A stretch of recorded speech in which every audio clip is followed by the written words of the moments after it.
Secure your tinfoil hats, buckle down tight, and hold on loosely as we soar over the rocky tops of the La Platas on a Rocky Mountain high, get sucked into the vortex of the Four Corners, and settle down snugly at mile marker 420 in colorful Colorado. It is Saturday, November 17th, Sunday, November 18th for those of you on the East Coast and beyond. Welcome to We Are Paradox Media's Late Night in the Rockies. Hope you had a rockin' weekend and a great beginning to your week. I am your host, TessaTNT, and we are live tonight on Spreaker, Periscope, Twitter, Spotify, Apple Podcasts, iTunes, iHeartRadio, Google Podcasts, CastBox, Tumblr, YouTube, SoundCloud, and TuneIn Radio. So tonight, we're basically just doing a Paranormal Free For All. So for all of our listeners out there, feel free to call in with your paranormal stories, whether it be ghost stories, UFOs, aliens, so on and so forth. Feel free to call us at 1-970-335-9596, or you're more than welcome to find me on Skype, which you can find me under Tessa Thomas-Peterson, or look for tessa.n.thomas30. All right. So we have several people talking about calling in tonight. I was just calling a couple of those, and we'll try that again as I babble on. Gnome Drew's in the chat room. I'm going to put the number over here, and I'll say it again. 1-970-335-9596. Call in with any paranormal happenings that you have had. Hey, Alshara, how's it going?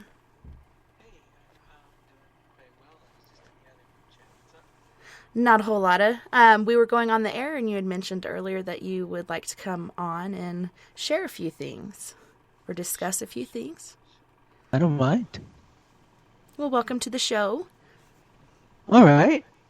First time participating. Cool. Who else do we have on?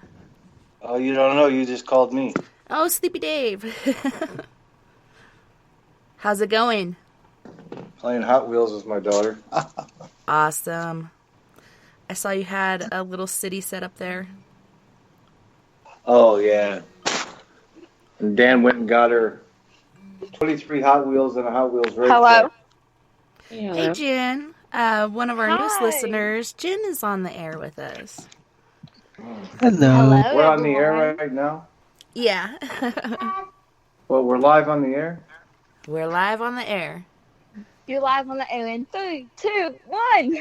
Yeah, you said you wanted to come on earlier, but if, you're busy, feel free to go play with future President, Madam Mel. Yeah, I am not leaving. I'm staying. I am not missing your show for nothing. All right. Well, I guess I'll go first. All right. Seeing as how we're trading stories here. Okay. My first ever spiritual experience came in the form of a dream.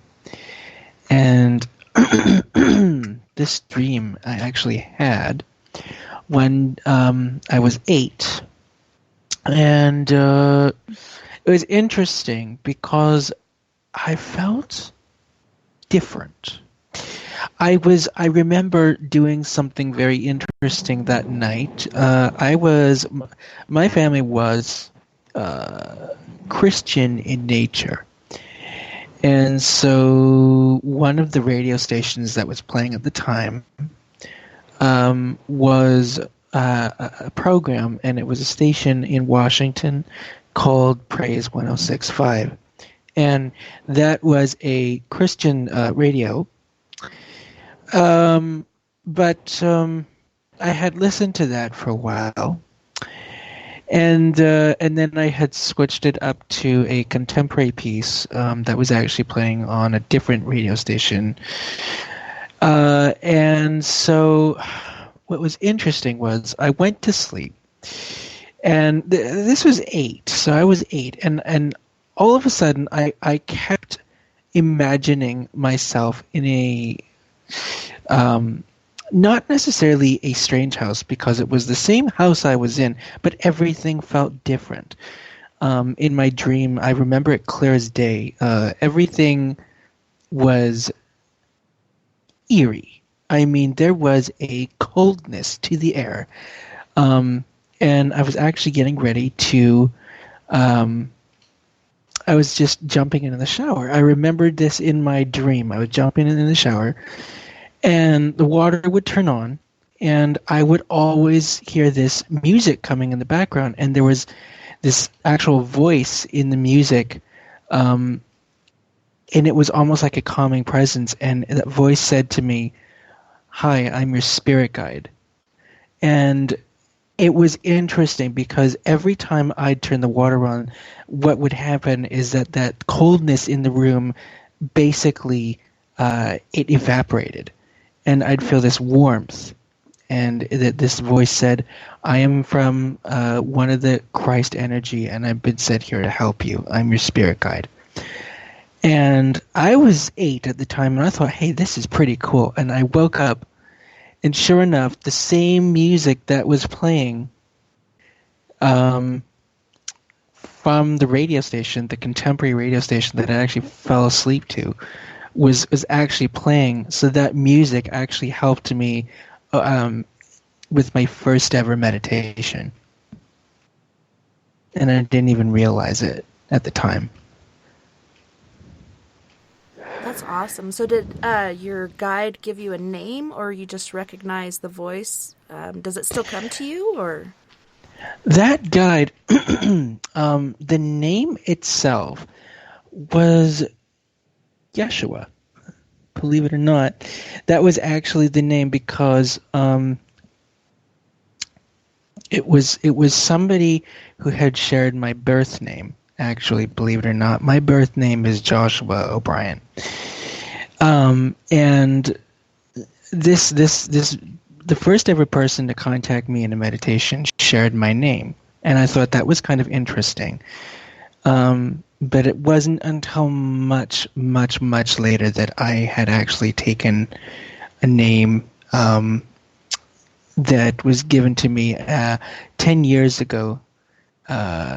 In 2010 of El Shara, and the reason for that is because I've often felt like I've had like a protector around me, but at the time I wasn't even into names just yet, so it was kind of like it was the first ever experience of a higher self that I've ever had. And yes, I have to agree with you that being has stayed with me ever since.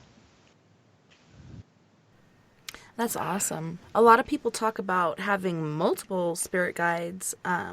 Do you have multiple, or do you have just the one, which is amazing because I don't even know if I have one. I do have multiple guides, and I have multiple guides from different dimensions because I'm a starseed. And so usually what ends up happening is I'll travel to a dimension and I'll meet a being there that really is interesting, like nowadays in meditation especially. I had 2 childhood friends that had come to me in the form of guides I later realized were part of that heritage as well. And it's funny because I gave them names. One was a female named Erin, and she was kind of like this short, stubby figure, but really sweet. And then there was this tall guy named George, no last names, but just interesting personas and people I've later actually came to associate with different identities. One from like the Draconian star system, and the other one from a Syrian perspective. One named Dorshak, that was George, and the other one was Senra, who was Aaron. And the original me was just like a higher version self of me that came to me at the time. So I frequently am in contact with spiritual guides, and I have a sixth sense for that sort of thing. So what kind of issues does your spirit guide take you through, or have they ever protected you in any way, kind of like a guardian angel? How exactly does a spirit guide work for those of us that don't have one? Well, a spirit guide, essentially, is the embodiment of someone that will help you materialize ideas. And they won't do the work for you, but what they will do is formulate a plan in your mind where they help you become successful at the things that you really are passionate about. And it's once you first experience your first passion that a spirit guide will usually come to you. And it will be something usually subconscious, but you will give it much thought, and it will help shape you in the events that happen in your life. So, for example, if a spirit guide came to me and said, I want to show you a few things, usually they'll walk you through something as if you were experiencing it for the first time in a dreamlike state. And they'll usually come to you in a dreamlike state or through a conscious meditation session with either a channel or yourself, in what's known necessarily as the inner eye or third eye. That's usually how you establish a connection. And many people who say that they've had like imaginary childhood friends, those are spirit guides. They appear to them. A lot of times they're physical, a lot of times not. It's the first sign of actually what's known in many metaphysical circles as a psychic awakening. That's interesting. I have 4 kids, and my youngest child has told me so many different things as far as once I caught her with a lanyard, tying it around her leg. And I was like, hey, don't do that. Your leg's going to fall asleep and you won't be able to walk on it right. And I don't like that feeling. And she's like, no. Well, Mom, I have to tie it off or I'll bleed out. And she's only a year old at this point. Then later on, she told me or asked me, do you remember when I was a man and I was older and I had blonde hair and glasses and I was a nurse? And I told her no, but I believe you, because I want her to come to me with different things that are happening to her, because I experienced a lot with the spiritual realm throughout my childhood. And she'll freak out my older daughters and say different things like, we all have a third eye, and I could show you how to use it. And you should listen to her, because you know that I don't mean to stop you there, but I'll tell you a story about something very similar. Okay.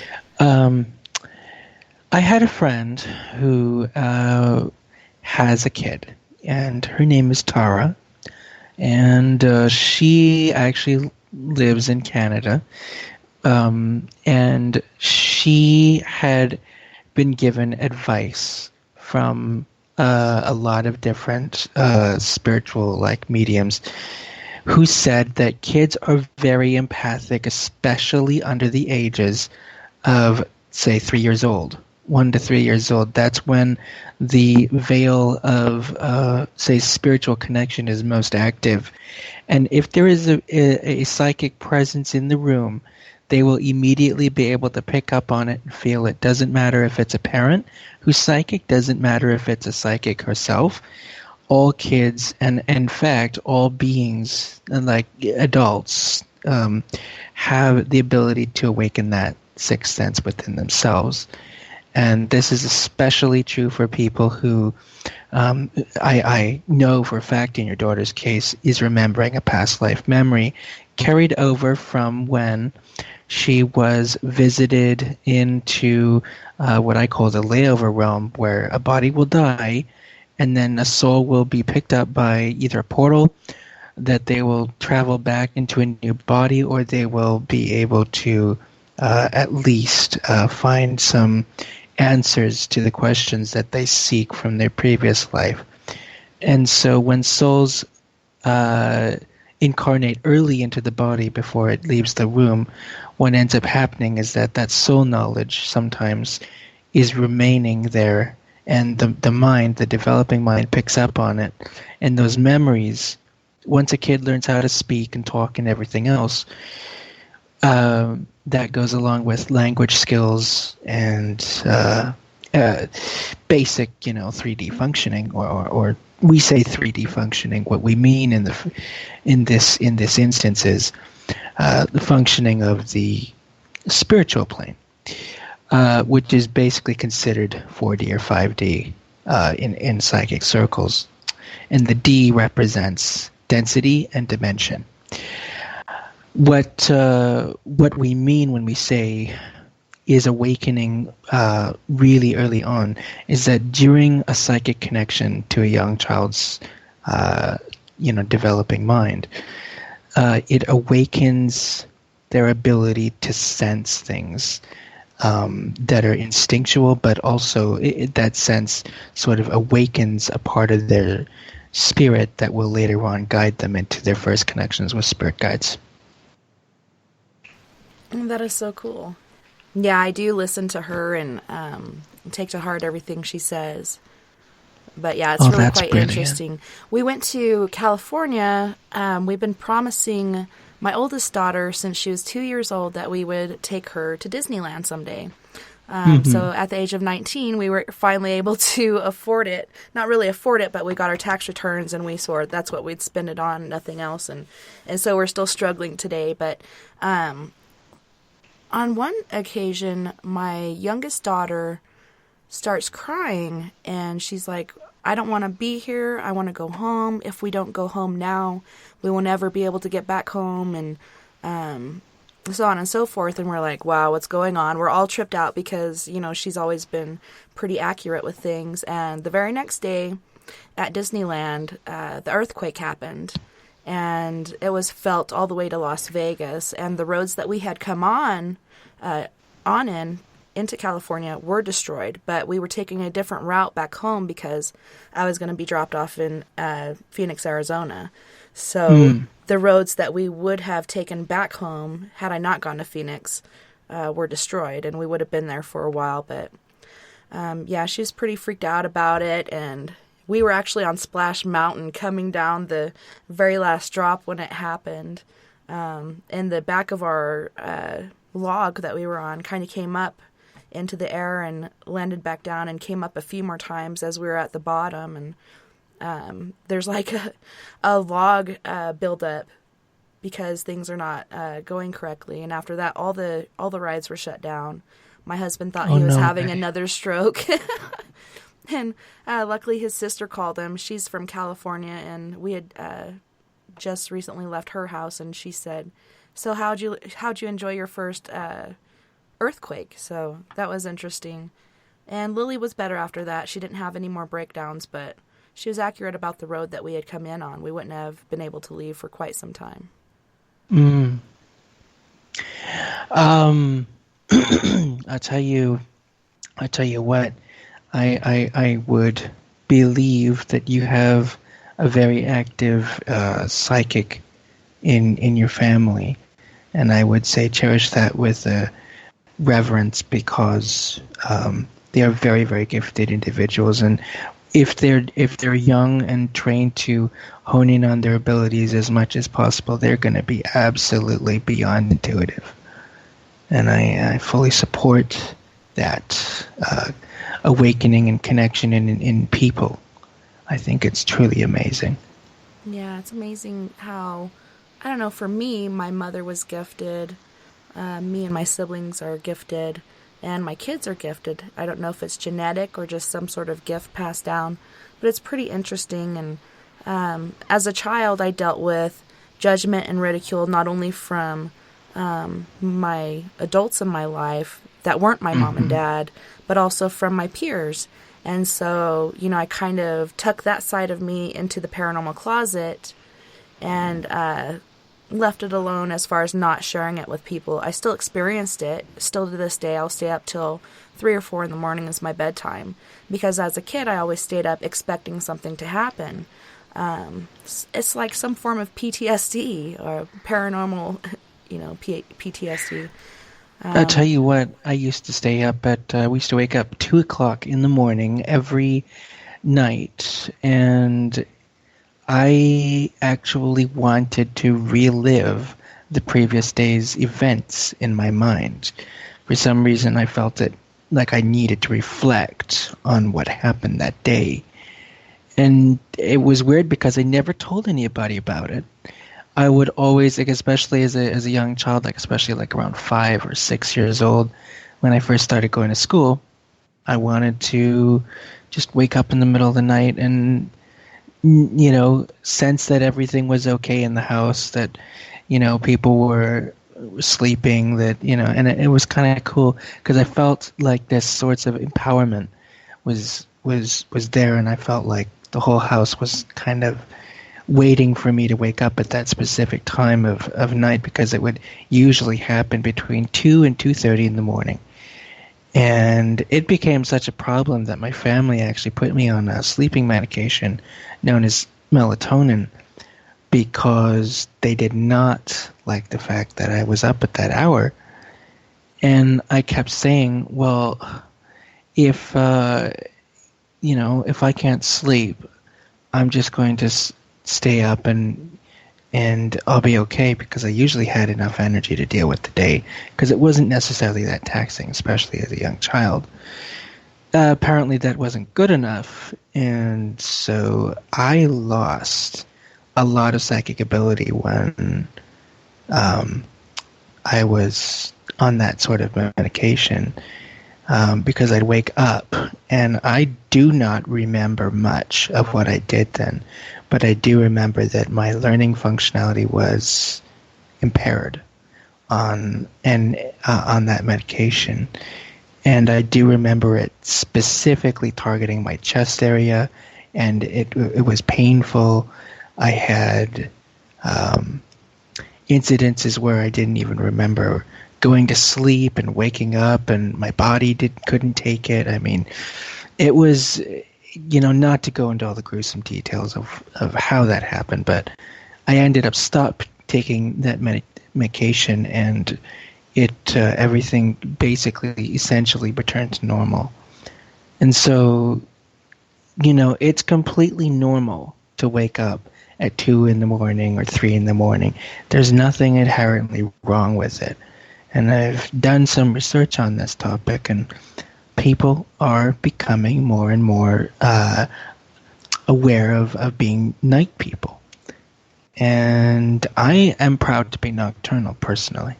I love it, and I wouldn't necessarily change it for the world. I don't consider myself a vampire by any stretch of the imagination. In fact, my spirit animal is a wolf. However, I have to say that when there's a lot of less auras to contend with, I feel a lot more calmer, especially like now at this time of an evening when in my current time zone, it's 7:24 p.m. and I feel like everything's starting to settle down, and again, I feel my senses awaken better at night. For sure, and I don't feel bad being a night owl, but it has caused issues when I began like a morning job, a regular muggle job, and so I have to get into or try to go to sleep earlier, and it's kind of worries me that you say melatonin, because it's so readily available to us. I'd never used it before this last few months. I bought some for my kids, because especially my youngest, she will stay up all night and go the next day if we allow it.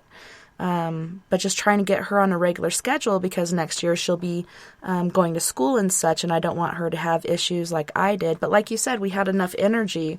You could stay up all night, watch the beautiful sunrise, go to school. I never fell asleep in school until I became a teenager, about 15 or 16. That's the same with me. Yeah. So I'm wondering, am I doing the wrong thing by doing this and trying to be a good mom and trying to get her to bed at a certain time? In my experience, I'm not a parent, but in my experience going through it, I think that you're doing what you feel will help them try to succeed, but honestly, when they get a little older, especially, try to keep the medication to a minimum unless they're really, really sick and can't get over a cold or something. I find that the least amount of medication you have, the better a chance is that you'll be having a stronger mental defense, and not only spiritually but physically as well. There'll be a lot more of a calm demeanor, and they won't necessarily, well, they'll come to you if they're scared, but they won't necessarily be so shy of everything and so afraid, like a soul PTSD event. I don't think. It's just, what you want to promote. And this is the most important, especially if your kids are going into public school. What I would say, especially for somebody who's psychic, is promote a system of, if you sense something that doesn't seem right, and tell somebody who will listen. Don't tell somebody who will brush you away. Don't be ignored, because I was ignored, and let me tell you, that feeling is not, a lot of us were ignored, and that feeling is not okay. We need to teach our kids, we need to be better than those who bullied and ignored us. That is the sole reason why I believe in the empowerment for a better humanity and a better world. And it starts with the kids of our future. It definitely does. But yeah, like I was saying, as a kid, I didn't have that nurturing. Had my mom not been killed by a drunk driver when I was 5, almost 6, and she was the spiritual side of me, I think I would be a lot further than I am right now. My dad, he never had a spiritual experience until he was with my mom. But yeah, with my kids, I try to nurture it. I try to make them not fearful of their gifts. For me, we're all going to be ghosts someday, and whether you go to the light or you choose some other direction, we all have the gift of free will, free agency that was bestowed upon us, as well as the light that's within us. But I want them to know everything that I've experienced, ways they can protect themselves, and to nurture their power instead of making them feel weird about it. And I'm grateful that today there's so many paranormal shows on TV that so many people are accepting of it, and I'm hoping that my kids won't have to go through what I did as a kid, So right now there is hope for me as far as that goes. Otherwise, bullying in school really sucks. They don't really do anything about it these days. And then wonder why all these school shootings happen. You have to do something. In my best experience, what I've been shown in terms of literally combating bullying in and of itself, and this is purely on a physical level, is you have to not let something affect you for it to work. And bullies, especially when they're young, and even teacher bullies to some extent, like if a teacher is bullying you because someone else is doing better than you, or they want to play favorites, or they have an egotistical side. If somebody's bullying you, it doesn't matter who they are. You don't let it affect you, and the best way to seek avenge or revenge or any kind of payback is to love them and be kind to your enemy, because you're not them, and you don't have to stoop to their level to understand the world around you, because you're going to do it anyway.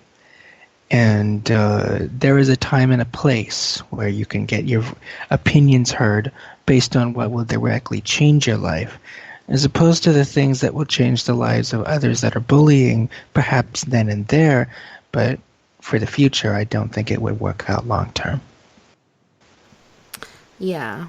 My 15-year-old daughter, she never began to get bullied until in elementary school she started sticking up for kids that were being bullied.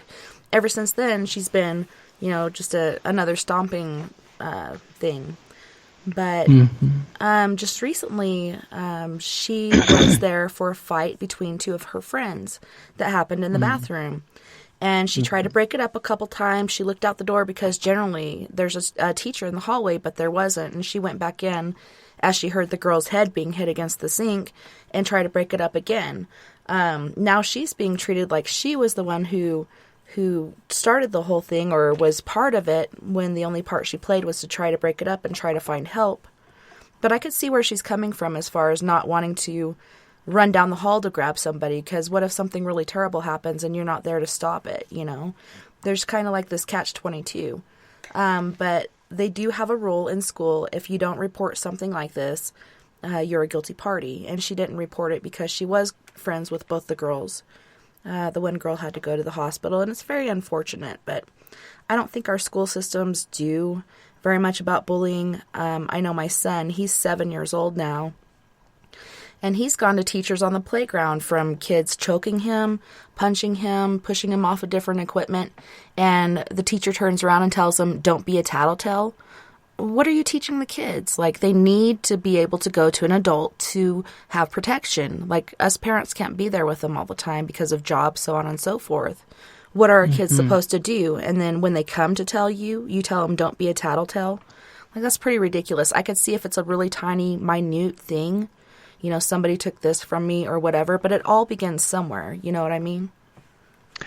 You know what? I've had the exact same experience. And it teaches mistrust, and it also teaches how to shut down and block yourself internally from growth in life. And that's exactly the opposite of what we need to do to achieve a better world here. What I would suggest in all your children's cases is pull them out from school for a week. Say, you know what? I'm a parent. I'm a concerned parent. And if you are a concerned teacher, you will take your job seriously. I will not have my kids be bullied, and I will not be bullied into bullying them. So I can do something about it when they have failed, and you have failed my kids. Do not push me further. I will not back down. That is what my family eventually did with me, and it went up through the ladders of the school district and the school boards, and eventually it came to the teachers actually being expelled from their jobs because they were incompetent. And that incompetence will not be rewarded under the system where the kids have to accept what's given to them. No. There needs to be a clear-cut stance from the parents, because if the kid is unable to go to school, the school loses funding, the teachers loses their jobs, and the principal has to be replaced, and everything has to shift around. So if enough parents out there who are listening and who are paying attention to bullying, if you or your kids or anybody you know is suffering either in a job system or whatever, then you know what? You take them out and you say, you know what? My kids are not going to school for the foreseeable future until this is resolved, or at least until we give you a week to figure out before we take the next step. Yeah, for our 15-year-old, when she was in elementary school, they weren't doing enough. And so we taught her how to do nerve strikes and different things to defend herself. And we had several meetings with this psych counselor, whatever you want to call it, the school counselor. And we told him, we taught her how to defend herself because nobody here is doing it. And he's like, you know, basically he wasn't going to do anything about it. And she did this nerve strike on a kid, and he didn't ever touch her again, but there's still the words, and words you can't take back, and those are hard for your kids. But we kind of got off the topic of paranormal, but it is very important with bullying. So many kids these days are taking their own lives, and it does need to be stopped. The next step with Nova, she's a sophomore in high school now. If this continues, because she is now being bullied again by the faculty. When Nova was a baby, she had pertussis, a.k.a. whooping cough, and she almost died. And ever since then, she's had immune deficiencies. Anything that comes around, she'll catch it. So she misses a lot of school. The elementary school knew that, realized it, and didn't try to take any steps in action for us. As soon as she went to junior high school, we had to start all over again with the process of, hey, she's got an immune deficiency. Quit trying to count these against her. Like, look at her whole history here. We've been in the same town all her life. Like, you could see how much school she's missed throughout. And she's always been an A student until, you know, the faculty is like, why are you here again? Well, she's got a migraine, or she's got acid reflux, or something else going on. She's missing school because of this cold, that cold, this flu, so on and so forth. But, yeah, bullying from faculty, and it's been known here in Bayfield that it has been going on for a long time. I've talked to adults that went to school there, and they had to deal with it. It needs to be stopped, and like you said, that's the next step we're going to take, is to bring her home and just let her finish her school on some other program that will give her a high school diploma. We don't want her to have a GED. We want her to have the best future that she can, but they're making it basically impossible for us. And you don't have to put up with that. And I think that is what they're worried about, is the almighty dollar, because the government gives them so much money for each student that attends for so many days. If your kid's missing those days, they're missing money. And that's all they care about. They don't care about what is the student going through. It needs to change. No, it will. And, it actually starts with the attitude that, the people who are supposed to protect and guard the school.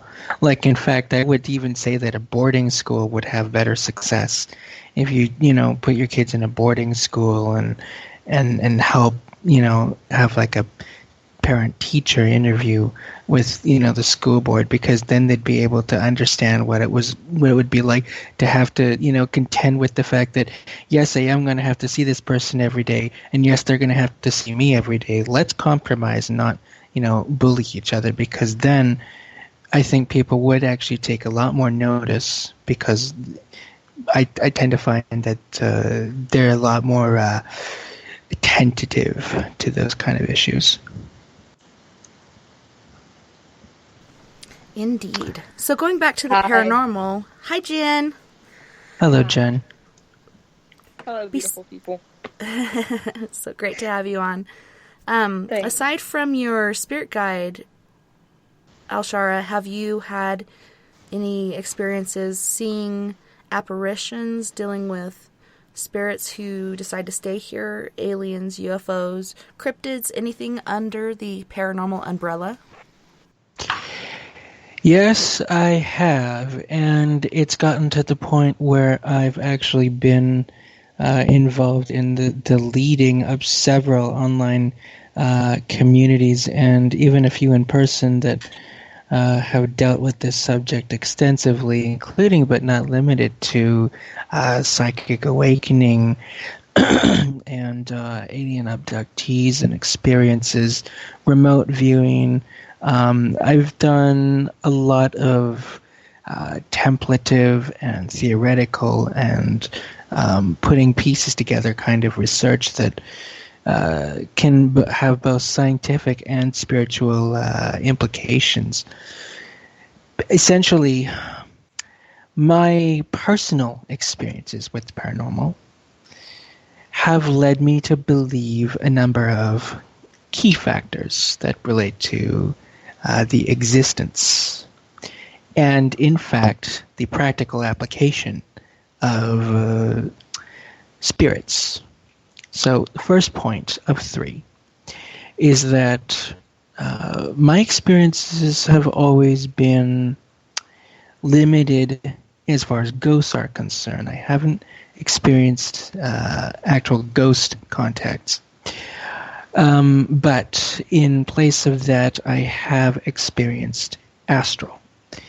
And some may even say, or point to the fact that astral is another version or another dimension in which people are free to wander and be themselves. It's sort of like a playroom for spirits. And so there's many different levels of astral, and there's many different little pocket dimensions that create worlds between here and the astral. I've seen a lot of theories point to the fact that, above all, the astral is where people go for the unexplained. And I believe that that is where spirit resides when they are not currently haunting a premises or ghost form. Point number 2. Physical contact. Yes, there is a version of physical contact, and that brings me to the subject of UFOs. Yes, I do believe that they are physical, and I also believe that they are composed of a substance known as gray matter. Now, some scientific discussion will take place here because there are 3 levels of matter. There's the matter that's, as physical as, say, this desk right here. And then there's gray matter, which can transcend a dimensional composition. So, for example, walking through walls, walking through water, and basically appearing or reappearing at will. And then dark matter, aka antimatter.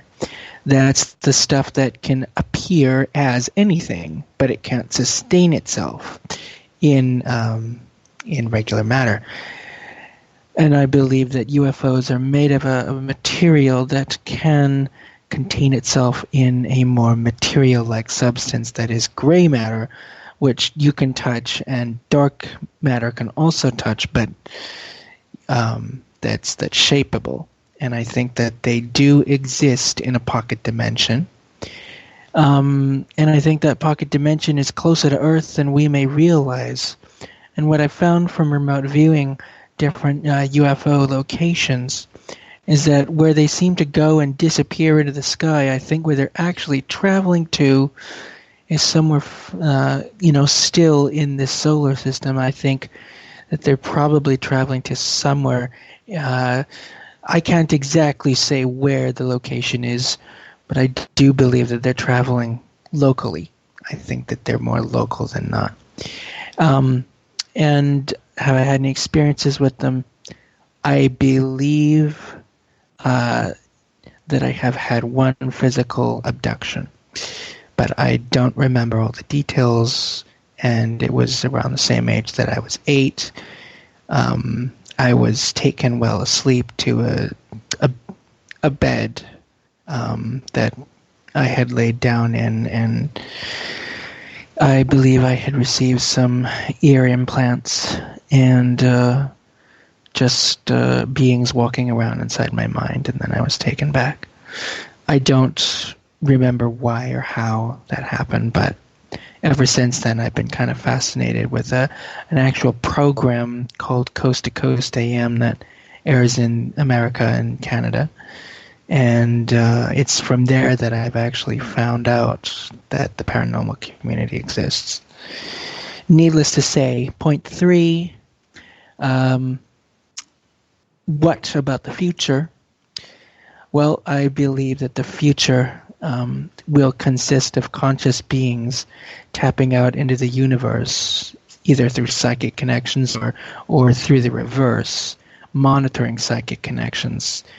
Eventually we will find disclosure, and I want to stress here that I believe it may happen somewhere in the 2030s. I think that there's going to be a substantial amount of improvement during that time in particular, because of new technological developments in the paranormal community that's probably yet to be revealed to us here and now in 2019. But I have seen a lot of improvements towards that possibility, and finding people that are very experimental scientists in the form of quantum research also have had paranormal experiences in one form or another, which leads me to further develop my theory of gray matter transference. So yes, in a sense, our connectedness, I believe, shall grow, and I believe that the paranormal community will have answers that have finally started to plague us since at least the mid-1940s. Wow, that's amazing. Have you ever considered doing a regression to remember what happened during your abduction, or are you all good not knowing that? I do want to know. I want to know, and I have some theories as to what happened and who took me and why, because I've done my own meditation on that, and they didn't want me for very long, I can tell you that. It wasn't a long visit. It wasn't this prolonged thing that a lot of people tend to go through. I, as a child especially, had a very curious mind. And that mind, basically, I believe, these beings wanted to go through my thoughts and kind of see my future, and something happened where one started, walking through my mind, Hey, Tessa. shuffling around some thoughts, and then just leaving right away after talking to another one. All I remember is being face down on a bed and hearing voices. I wasn't strapped down to anything. There wasn't anything holding me back, but I did feel a sense of being paralyzed. But like I say, it was a smaller room. It felt like a box, like I was placed inside a little box or a little Tessa. room. So it makes sense that I would not really want to know too much of what they wanted, because at the time I wasn't doing much. I didn't have a connection. In fact, I think what they did was I think they tried to block my psychic connection. And of course, it didn't work, because then I just started wanting to figure it out all the more. So I don't know if they started me on that path or what was going on, but I think I fought them. And I think that I believe that they were Zeta Reticuli, the Greys. I'll be back, okay? All right, Jen, see you in a bit. So when you say the Greys, do you mean the taller, skinnier ones and not the little tiny dudes, or which ones are you exactly talking about? I'm talking about the I'm talking about the ones who they were tiny. They weren't tall. The tall ones, to my knowledge, are very more. They won't do stuff in secret. These ones are. They're a little more in depth with their knowledge. They want to find people that are more susceptible, more gullible. They don't know what's going on. They're unawakened beings to experiment with. And although I was unawakened, I think my mind and my aura kind of blocked them out. And I still don't know why that is. And honestly, if I had the chance to go through it again or not, my ego would say, yes, I want to know what you're about, but my mind would probably say, hell no. I have my own identity and I can figure it out on my own because I've got that connection. So when you say you're a star seed, and I believe that all of us humans here are made of stardust, what exactly is a star seed? A star seed is a soul who's had previous lifetimes on other worlds. There are several different types of star seeds. There's a Syrian, there's Draconian, there's Pleiadian, there's Arcturian. It basically represents a part of the universe that you feel connected to your soul. And I found that I have a Sirius and Draconian connection to those different star systems, in particular Sirius B, which is a planet that I believe has been moved about several times throughout its history. But it's something that you know when you understand how to meditate on energies and frequencies that certain beings give off, particularly with regards to beings in the astral and spiritual planes of existence, who do have a tendency to communicate telepathically. So if you met one, you probably will realize that you've had a connection, but it's through the third eye. It's remote, in other words. 11X in Periscope was wondering, isn't Draconian evil? Draconians, under the Orion Wars, have been known to be extremely dark in their dealings with other people. However, there are changes happening throughout the entire starseed sphere that I've been keeping a very close eye on.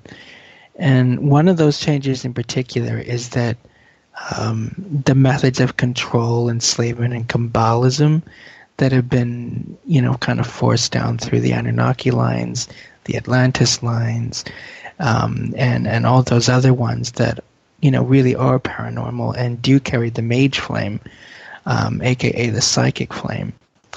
Those lines are shifting, and now we're entering into a new age, one that's actually going to be defined as the age of unconditional love. So, like Earth, there's a couple other races that could be considered evil. The Mintakans from Orion, some of the other groups, the Drushkal from another Orion system close to Rigel. There's the ones from Alpha Centauri, which is actually closer to Earth than you might think. And a faction of the Arcturian Collective, working with the Solarians. But that aside, there is a great number of people from the races of Sirius, Pleiades, Andromeda, most of Arcturus, most of Orion, most of Thuban, which is, Alpha Draconis, and a couple of other systems, Tau Cetes, and it's Spica, or Spica, as they like to, Spicans. There's a bunch of other different races that have kind of come out, and you can actually verify this information if you type in channeled message from, and then enter, Lyra or Sirius or Arcturus, just in YouTube or Google, and you will find a lot of the community that I've been involved in for years and years talking about this. And right now, actually, there's been a transference of power where some of the previous community owners have actually been retiring from their positions. So I'm going to be restarting that community again, and this will all I will be, kind of merging a few different worlds together in some distant near future. I don't know when, but that's another project of mine that I'll be working on. That's awesome. 11X had another question. Are the Draconians considered reptilian? Yes, they are. They are considered to be reptilian in nature, but they're not necessarily evil. They're just more like oppressed. Like imagine the country of Iran, where there's a leader or a dictatorship, or even someone like Syria, but not everyone from there is bad. It's just the matter of figuring out who's subscribing to Orion propaganda and who isn't. That's so true. You can't judge a whole bunch by one bad apple, mm-hmm. or a few bad apples. That is so true. Well, we're going to our first musical break, and I thank you so much for being on the air with us tonight, El Shara. It's been awesome listening to you and your knowledge. It's amazing. Oh, it's been my pleasure. All right. Well, you guys don't go anywhere. We'll be right back right after this musical break.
Welcome back, and thanks so much for tuning in tonight. Tonight we got a Paranormal Free For All, so you guys feel free to call in 1-970-335-9596. That's 1-970-335-9596. So right now I have Elshara and Amy on the line. And I believe we have Sleepy Dave as well. Sleepy Dave was next on the list. Sleepy Dave, are you still with us? Are you still with us, Sleepy Dave? Maybe he's sleepy. Yeah. He muted himself. I think he's like having way too much fun with the Hot Wheels. I remember as a kid going outside and building different tracks and towns and cities. And no, I've had it muted so you guys didn't have to hear it. Oh, no worries. So I was just coming to you next because I know you've been here since the beginning. Did you have any paranormal, alien, UFO, different experiences you'd like to share with our listeners as we are having a Paranormal Free For All? Oh, I don't know. There's so many. I'm like, my head's back. I'm drowned in 100 Hot Wheels cars over here, so that's paranormal enough. I can hear him clicking around. Yeah, I'm envious. Yeah, they have so many different makes and models. This is like crazy, but I don't know. I've seen too many paranormal things in my day to I could write a book. I'm sure I can do gymnastics. A lot of us could. Gymnast swag. Hi, future Madam President Mel. Hi, I'm Kid President. Hi, I'm Kid President, she says. She is. She's Kid President of my world. Oh, my. No, you can have your own Hot Wheels car lot. You have so many. Yep. It's... Do we make a traffic jam again? No, Melody. She wants to make a traffic jam. No, I'm just sorting these out. Hey, would you like I like to... your picture on Skype with the feet holding the coffee mug. Oh, yeah. Would you like Did Mel paint your toenails? No, that's not Melody. No, I said, did Mel paint your toenails? No. Melody, I can't hear. Hold on. No, I pulled that from a stock photo, and then I put the title of my program on it. I thought that was kind of funny. I know, I was just giving you shit. I like it. Yeah. Don't swear, Sammy. It's very cool. That's Tessa. I heard that. I hear the objective. No longer shall I swear. She thought you were Sandra for a minute. I'm like, no, that's Tessa. It's me. It's me and my potty mouth. Sandra. No. Look at all these cars, Melody. Oh, my. I'm drowning in Matchbox. We got to go to Eddie Bauer and start selling some of them. Eddie Bauer. Yeah, where they take all the nice cars and they sell them for way too much money.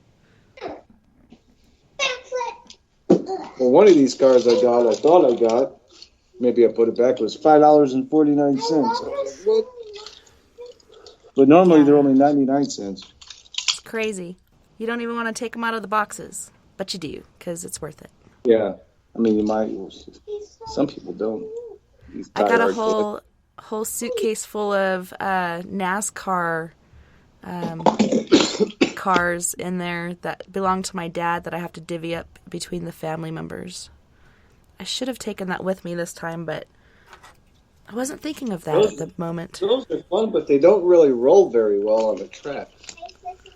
Yeah, they're not NASCAR level like they're supposed to be. Well, I know Hot Wheels has put out stuff like that. Like they have the Holiday Edition movie cars. They have several different versions of the DeLorean. They have the Mystery Machine. I mean, oh my gosh. You know. Well, if you didn't have a story to share right now, there is a question for Elshara in the chat room. Yeah, go ahead. I'll mute it. I'll pass it on. But no, I don't really have a story right now. I have a story. Oh, you do? Well, what's your story? It's about an angels? angel? I want to hear it. What's your angel story, honey? Remember how you told yours? She wants me to tell my angel story. That's what she. And I have one too. Well, tell me your angel story because she has somebody waiting for a question. Yeah, tell me yours, and then we'll hear your dad's, and then we'll go to the question for Alshara. Okay. Well, anyways, this was a while ago. One time when I was talking to someone, and I said I had to go do something, and they said they'd wait, and then I came back and they were gone. Oh, I think that's what happened. Yeah, vanished. Well, mine. I'll tell mine real quick. Years ago, I was in Tennessee helping feed the homeless at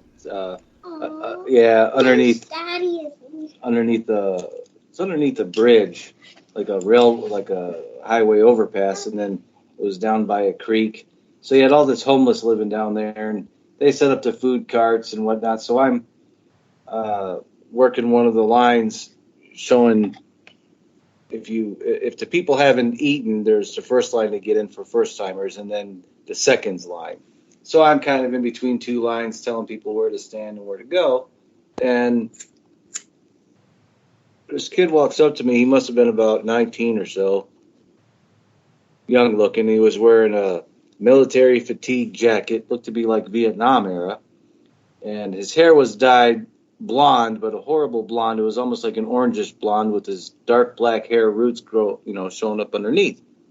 And he walks up to me, and now where I'm standing, I can see 360 degrees around me. It was like an open area, like a parking lot. So there wasn't anywhere anybody could go where you couldn't see anybody. There was no big pillars to hide behind, or there's just really.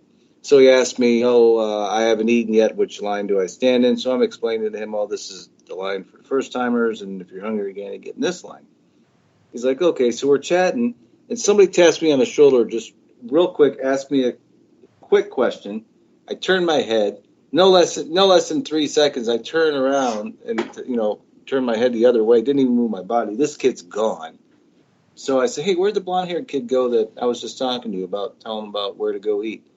And others around me, they say, you ain't been talking to nobody. You've been standing here by yourself. I said, no, I was just talking to a blonde-haired kid. They're like, no, there's no been blonde-haired kid. We've been standing here next to you, too, for last, God knows how many minutes. So that was weird. So maybe that was an angelic encounter or something. Angel. That's very cool. Yep. Did people... Wait, I don't get it. You don't get it? Do you mean when you were talking to the person, people didn't see the person? Right, he didn't see it. Nobody noticed me talking to him but me. Only your daddy saw it. I don't get it. Did they not see him? No, they didn't. It looked like you were talking to no one but yourself? I guess if somebody was paying attention, but nobody saw me talking to anybody. So that's my story. You have spiritual eyes? You have spiritual eyes, she said. Sometimes. Okay, calm down, Melody. All right, well, I'll let you go. I'll mute it, and you can go on to your question for Shara. Awesome. Well, thank you guys for your story, and I hope to hear more. Thank you. Alshara, this Yes? question comes from 11X, and he said, you commented on Atlantis earlier. Able to elaborate on what happened to Atlantis / Inner Earth? It is very interesting that you say that. Inner Earth, aka Agartha, was a enclave of sorts that had created itself after the fall of Atlantis. And one of the things that ended up happening with Atlantis is that the civilization split. Some of them went to Logos, and Logos is the central sun. It is a pocket dimension, and it is made up of gray matter. Now that matter is translucent, so you can't really see it. But if you're invited by someone from that dimension, then you will be taken into an area where some of them live. Some of them live in Agartha, which does have a portal. It's somewhere north or near around Australia. That's basically where Atlantis fell. And there's been a lot of interesting developments in their civilization. There's, to give you a backstory, the people who actually came to Atlantis were celestial in origin, and they were sort of like an oversoul. And the Atlanteans had... I'm just trying to figure out how much I can say about this. Some of them were more or less tied in with powers that were more gray matter-like. So people had a lot more energy, their auras were bigger, and one of their abilities was to create pocket dimensions. Some of the dimensions that you may see nowadays, today, are the remnants of the Atlantean civilization. Basically, what they did was they wanted to remain hidden from like a gross spirit, because they wanted to keep some of their knowledge intact. So what they did was they created this pocket dimension where they all went to, and that was the central sun, aka Logos, aka the helix. Along some point in their evolution, that helix line split. Someone created a pocket dimension in Earth, aka Agartha, and that portal actually exists close to Australia, because it was, well, the most secluded, and it was one of the places where everyone normally didn't venture out into. They knew about it, but they wanted somewhere remote, and so that's where they had built it. Later on, there was a third part to their story called Solaris, and it has a portal literally to the North Star. So the Northern Lights, aka the North Pole, and that's where their pocket dimension is. And that dimension is basically used to travel messages between Agartha and Logos. In these pocket dimensions is where I believe the UFO connection may be most visible, aka that's where the Atlanteans travel. That's how they travel through those ships. And they're translucent, so you can see them sometimes during the night sky because they're traveling to and from those pocket dimensions. So are you saying that Atlantis didn't sink, it rose? Yes, that's exactly what I'm saying. Interesting. One of the reasons why scientists can't really find any evidence of Atlantis is because there was a Earth shift or a pole shift, and the island that they were using, basically they abandoned it, and everything that they had made, they had moved into a pocket dimension. And so when that dimension split and some people wanted to return to their native homeland, they made a pocket dimension on Earth. And that's where, in the North Pole, they find the whole the entrance to what used to be known as the Hollow Earth. Now it's utilized. And a lot of people talk about the Nazis taking over that area. What are your thoughts on that? I think they tried and they failed. And I think that's one of the reasons that kind of coincides with the timeline where they kind of abandoned the USSR back when, because I believe that a lot of that area was controlled by them. And they wanted the USSR under their control so they could, take control of that portal. And that's when the Atlanteans came out and said, oh, hell no, absolutely not. And they've been in our skies ever since. So when you had your alien abduction, did you see any sort of craft? What did the craft look like that you were on, or did you not? Were you not able to see or remember that? It was very small. I didn't see it. I was aboard it, and then I wasn't. I was a teleported object. They thought they were being sneaky, but I think that's what threw them off in the end. And on the break, we were talking about some different experiences that we had with dark entities, and you were talking about Lucifer and Satan, how the soul was split. Can you tell me a little bit more about that? Because I haven't heard that before. Okay. In the universe that we live in today, there's a gridlock in place. And that gridlock is what's known as the grandfather paradox, which has created life on this and every other world. There's 3 stages of evolution that the paradox relies on.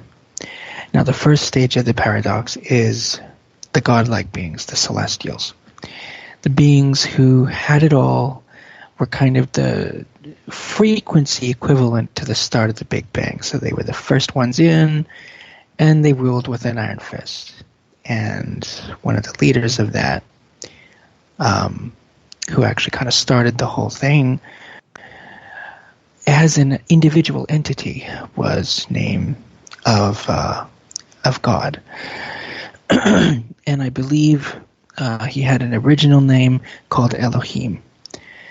That name soon transferred when he split his soul into 2, and that's when Lucifer was born. He was the first and was meant to be a guardian as a right-hand leader. When more celestials came into being, they were happy to serve that original Elohim in any way possible. Lucifer felt that to complete his end of the paradox, he wanted individuality. And, like the Bible would say, unfortunately, individuality comes with a price. And him being first and Elohim not wanting that to happen, a paradox was created in which Lucifer created individuality. That individuality basically became known as the start of the temporal paradox, where other souls would follow suit, and that individuality would eventually, once the celestial reign ended, with the last celestial choosing to basically split their soul. When that happened, all the souls were created that sparked the individual process of creation, wherein which they'd actually incarnate into different forms, different life forms all across the universe. And that's where a being of time, a soul fragment of the original Elohim, decided this is what's going to happen. We're going to make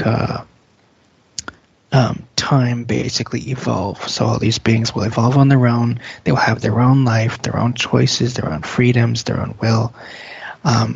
At first, they were interfering with the process to make sure it went smoothly, and then later on, they just kind of made their own pocket dimension.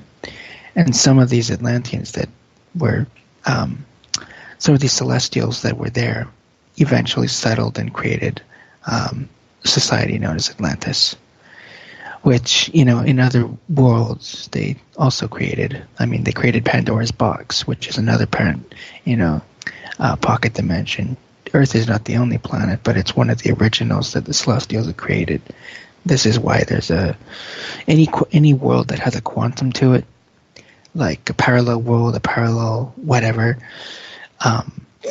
Yes, that there is a connection there, but also there's a connection to the fact that each parallel world contains a world protected by the original Celestials. And then when the temporal paradox ends, which we are in the time of individuality right now, but when the temporal paradox ends, the conscious time will exactly end, but the conscious beings will reform and create a soul that is more wholly unified, aka the unification of twin flames. It's there that all souls, including the one originally set forth by the grandfather paradox Elohim, will reunite. Okay, I got a problem. My comment was limited for 1 minute and 15 seconds. So fucking annoying. What are you talking about? Fucking Periscope. That's what I'm talking about. I'm frustrated. Oh, yeah, it can be frustrating. So did you have a paranormal event that you wanted to share with us, Jen?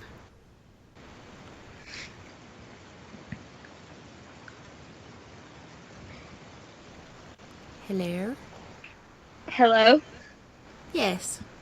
Have you had a paranormal experience that you wanted to share with us tonight on the Paranormal Free For All? Paranormal. I have not. Besides, I've just seen a fucking alien.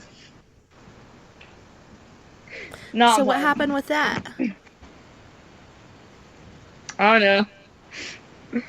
I've been eating a lot of candy. I got a lot of food. I'm gonna go. But y'all talk about what you gotta talk about. Alrighty. Well, we'll talk to you later, Jen. May I join the after party when it's over? Sure, but you can't stay up too late because you got school tomorrow. Tessa! As your mother, I decree it so. You're not in charge of me. I'm staying up with you. Until you go to bed, that's when I'm going to bed. Okay. Alright, we'll talk to you later. Love y'all. Love you too. So, Shara, on break we were also, we had began talking about Satan, Lucifer, so on and so forth. Have you had any experiences with him or his minions, anybody in that genre? I have. This is going to seem interesting. The first time we met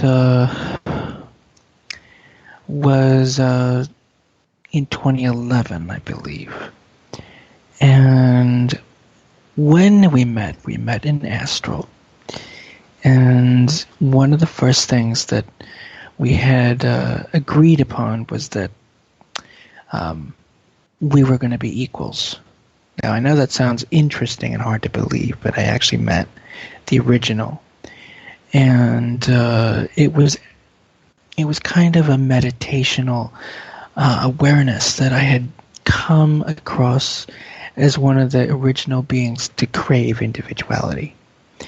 And I had actually helped him to awaken some of those memories and to realize that no matter what you are, no matter what you do, you've always got a place that you can be yourself and experience individuality without having to attach a role to a devil. And essentially, basically what happened with that role with Satan is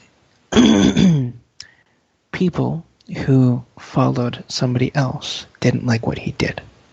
They didn't like that he wanted to be different, and they didn't like that he tried to challenge indifference because of, at the time of the creation, which was in equality wasn't heard of. And so that was why he had such a hard time with it, and it basically formed him into his early form of a celestial nobody. I mean, you don't want to mess with this guy. He's going to make your life a living hell. But what the Celestials don't really realize is that when you summon a belief system, you summon somebody that embodies that belief system. So if you believe someone to be a devil, you know that they are already empowered by the belief systems that work. If you don't believe in it, they have no power over you, even though they may have evil thoughts. So essentially, you can take the person out of the darkness, but you can't take the darkness out of the person if they've already accepted that that's what their purpose is. And because he wanted to be the exact opposite of, even though he didn't really want the exact opposite things to happen to him, he wanted individuality, and because that path led down to nobody else experiencing it, everything that was good and righteous became wrong and evil in his eyes. But like I say, when we first met, I was coming from a standpoint of, I know what you are, and I know who you are, and I've met your arch nemesis, but I do believe that there's an individual person within you that, once awakened, I believe, will help you understand who you really are inside and help you grow as a soul. And that's not something that anyone's ever tried to do before, is forgive, but don't forget. And when you do that to somebody who wanted individuality in the first place, you don't let them in or have control over your life, because that's not what you're asking. You're not making a deal with a celestial who can grant you that wish because of their gray matter composition. What you're doing is you're saying, okay, I understand what you're doing, and I understand the people who work for you, and if I need your service, I'll ask. But I want to help you as well. And no one's ever done that. Not even his nemesis has done that to him. And so that's why it was both new and exciting. I came out of that experience with a new understanding. So, it's kind of like when you have a child and they're unruly, but they know that they're the only one who can get away with it. Who's going to stop them when no one else says no? Yeah, it's interesting. When I had my experience, it was after my mom had been killed by a drunk driver.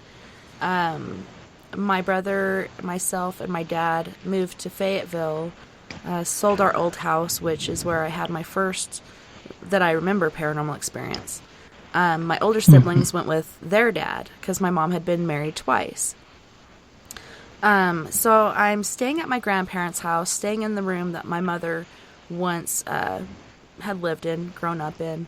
And, of course, I'm laying in bed and trying to get to sleep, and all of a sudden I see this flickering of light coming through my window, and I'm like, well, what the heck is that? Because the only thing that's out my window is the side yard and then the chicken yard where the chicken coops and the firewood and the honey house and everything is.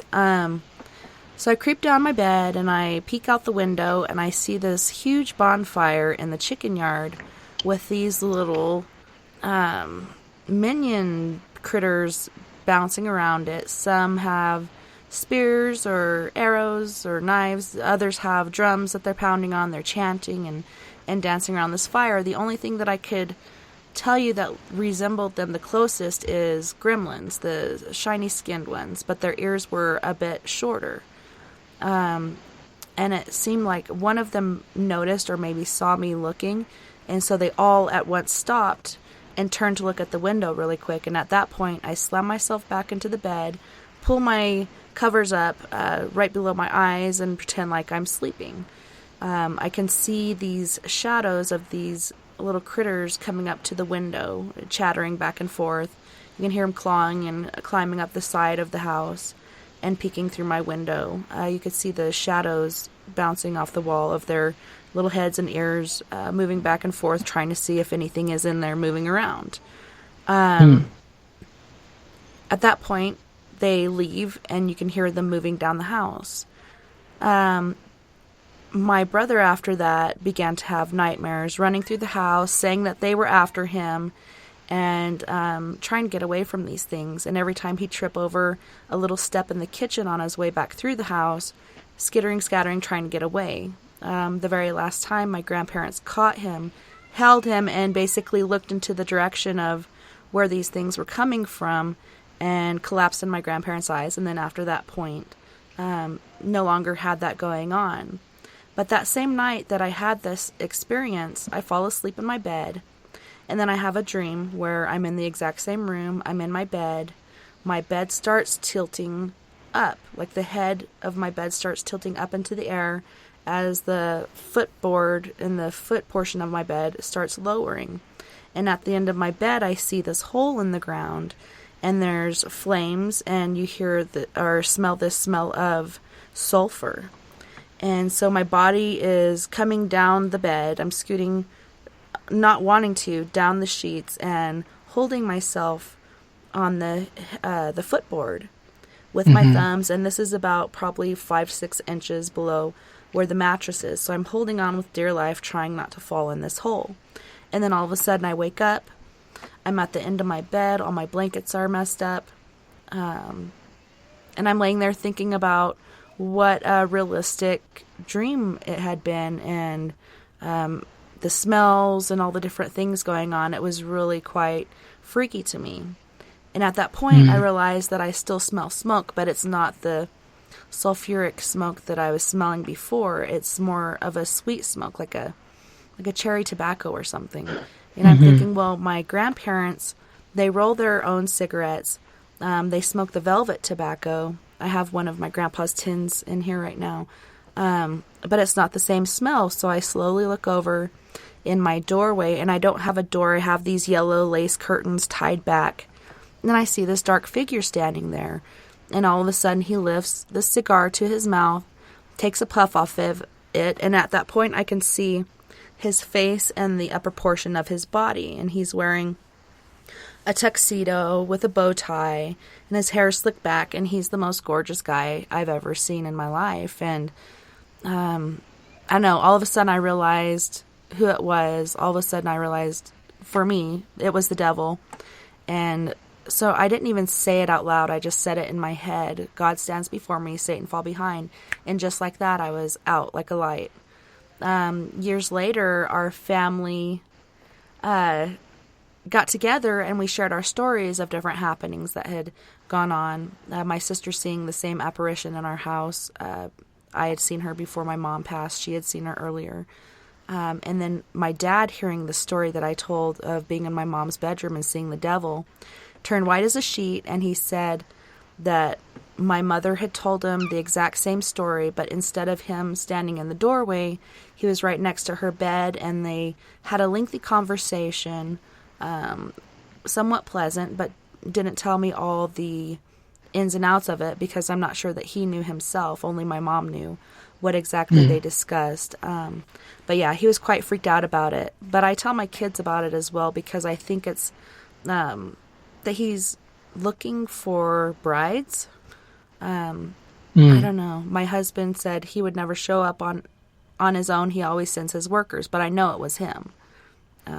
Within myself, as I was only 5 or 6 years old, I knew who it was. It was pretty scary at the moment, but I was glad that the trick that my dad had told me to get back to sleep after nightmares had actually worked for this real life experience. And, you know, a lot of people have asked me, well, how do you know you weren't dreaming, so on and so forth? Well, because I didn't sleep for the rest of the night. You know, I was up all night, got up the next day for breakfast, and then the night terrors for my brother began with these little things chasing him. And another friend of mine who I told this story to, she called them kobolds. But when I looked them up online, they don't look like that, because they weren't wearing clothes. They weren't humanistic. They were more of like a goblin gargoyle looking thing. To me, they more closely resemble the Kentucky goblin. But it was very interesting. And she said the same thing happened with her cousin who experienced these once she was caught by it. You know, she was the sweetest person throughout life, but she could never stay out of trouble. And that's the same with my brother. Like, he's been in trouble with the law and everything else ever since. So I'm not sure if it's attributed to this or if it's just something else, but it's pretty interesting to think about. Now, my takeaway from this, essentially, comes down to two theories. One, you or your family has an ancestral connection with him. And two, because you believed that he was fulfilling a role that empowered him to do just that. And even though that he didn't, you didn't accept the deal, basically, if you would have started talking to him and he would have asked you anything, what do you want, what do you need, what do you desire most? he would have given it to you, and that's when that deal could have been made. It's interesting because a lot of my siblings think that she had actually made a deal. That's why she died the way she did. Not only did she die the way she knew she would, like she even wrote my grandpa and told him what was going to happen, when it was going to happen, and how she wanted her funeral. That day, as they were driving by or near the spot where the accident happened, my sister was in the car with my mom. My mom didn't want her to go. She especially didn't want me to go. She knew I wouldn't survive, but she let her go because she knew she'd just be hurt a little, not fatally. But she said as they were approaching this curve, she saw the limo off the side of the road, and the man that she saw, my sister as well, as the devil, was standing next to the limousine smoking his cigar right before the collision happened. So he was waiting there for my mom. So we're all wondering what sort of deal she made. My oldest brother thinks that it affects us somehow because he's gone through a lot of turmoil in his life. But I believe that whatever deal she made is between her and him and has nothing to do with us. That is also what I believe. I believe that each deal is independent of another. And if you were involved in a joint deal, then you would have been privy to that conversation before it was made. Yeah, so I feel safe and secure knowing I didn't even have to talk to the guy. I was knocked out just like that and safe, but, I let my kids know my experience, so if that ever happens to them, being I have mostly females and I feel like he is looking for brides, what they need to do to protect themselves, and I'm hoping it works for them. So far, so good. My oldest is 20, my youngest is 4, but they all know. I'm not afraid to share it with them. I'm not afraid to let them know what worked for me and what may work for them. That makes sense, and it's a good stand to have. And the question is still there for, especially my oldest brother has gone through the most, and my youngest brother, wondering what deal that she made. My oldest brother seems to think that he's affected by it, which we are all in a way affected by it because we did lose her. But as far as the toll being paid, I believe she already paid that. So do I. I think the demons just wanted to scare your brother into not falling for the same deal. Because if I know Satan like I know him of old, he wouldn't do something without a reason. He doesn't want to take souls. He just cannot. He cannot help it. He has a compulsion. It is literally a compulsion that even he can't really break because it's a part of a paradox. So he has to involve himself as a presentable option on the table, essentially. And that's how he gets you. Yeah, it's very interesting. I forgive him. It's just you have to know what you're doing. Not everyone's going to give you a promise, but not everyone's going to abandon you either. And so when you make a deal, you make damn sure that it's what you want. So what do you think about, there's a lot of people out there, and that includes my aunt and uncle, who I thought would be accepting of this because they were so close to my mom and knowing who she was. But when I told them that I was into paranormal investigation and helping other people deal with this other realm and cleansing houses, so on and so forth, using the St. Michael prayer at times, different things like that, my aunt asked me, what makes you think God's going to protect you when you're communing with demons? Well, I don't believe that every spirit out there that dwells in certain houses or businesses are demons. I do believe that there's spirits that decide to stay for certain reasons. There's spirits that aren't so nice that stay. And there are demonic presences out there, but I don't believe that they all are. And even Jesus in the Bible said, "It is I, Jesus. I am not a ghost. It is me." You know, he didn't say, "I am not a demon. It is me." He said, "I am not a ghost." So I do believe that ghosts exist.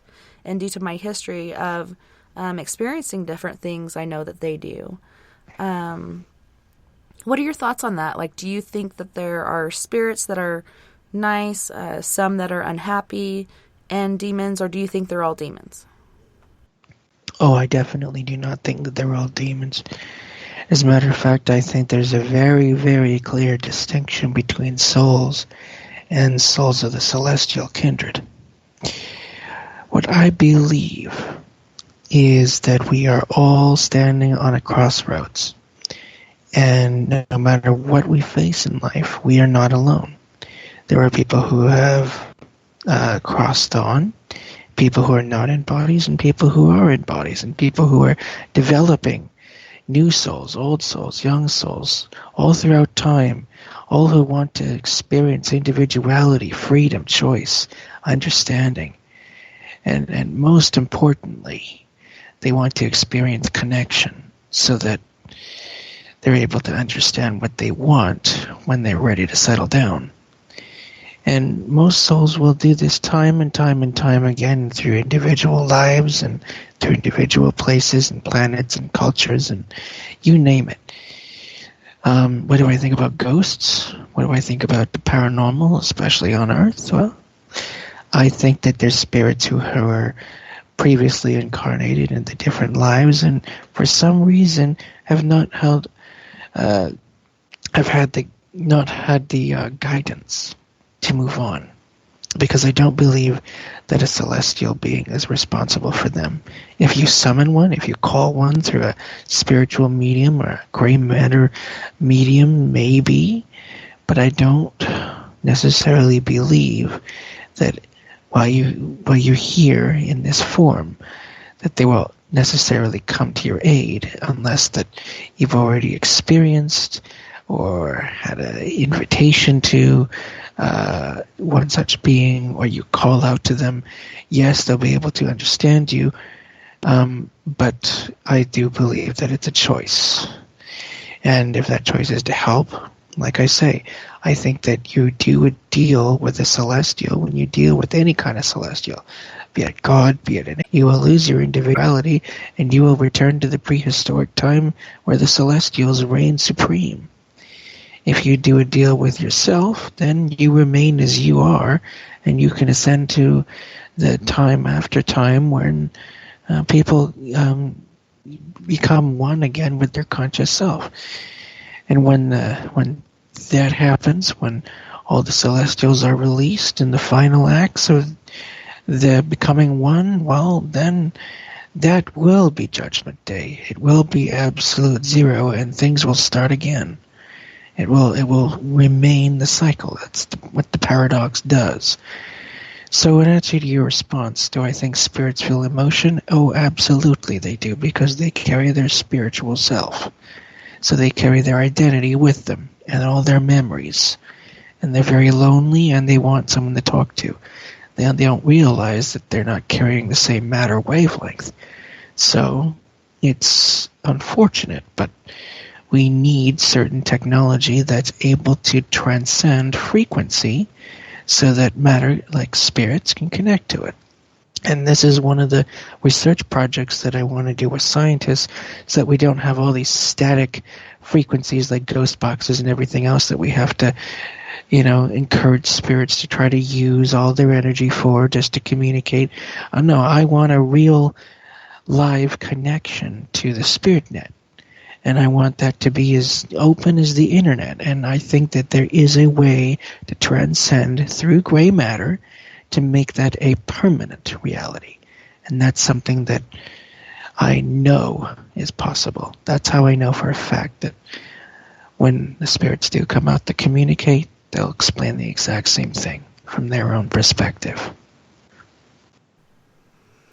Yeah, and speaking of spirit boxes, we have a question here from a listener in the chat room, but I think we'll get to that after the musical break. Was there anything else that you wanted to say about Lucifer or spirits that are stuck here. I somehow believe that we all kind of make our own ending. A lot of people, due to their beliefs, make their own purgatory or their own hell or heaven or whatnot.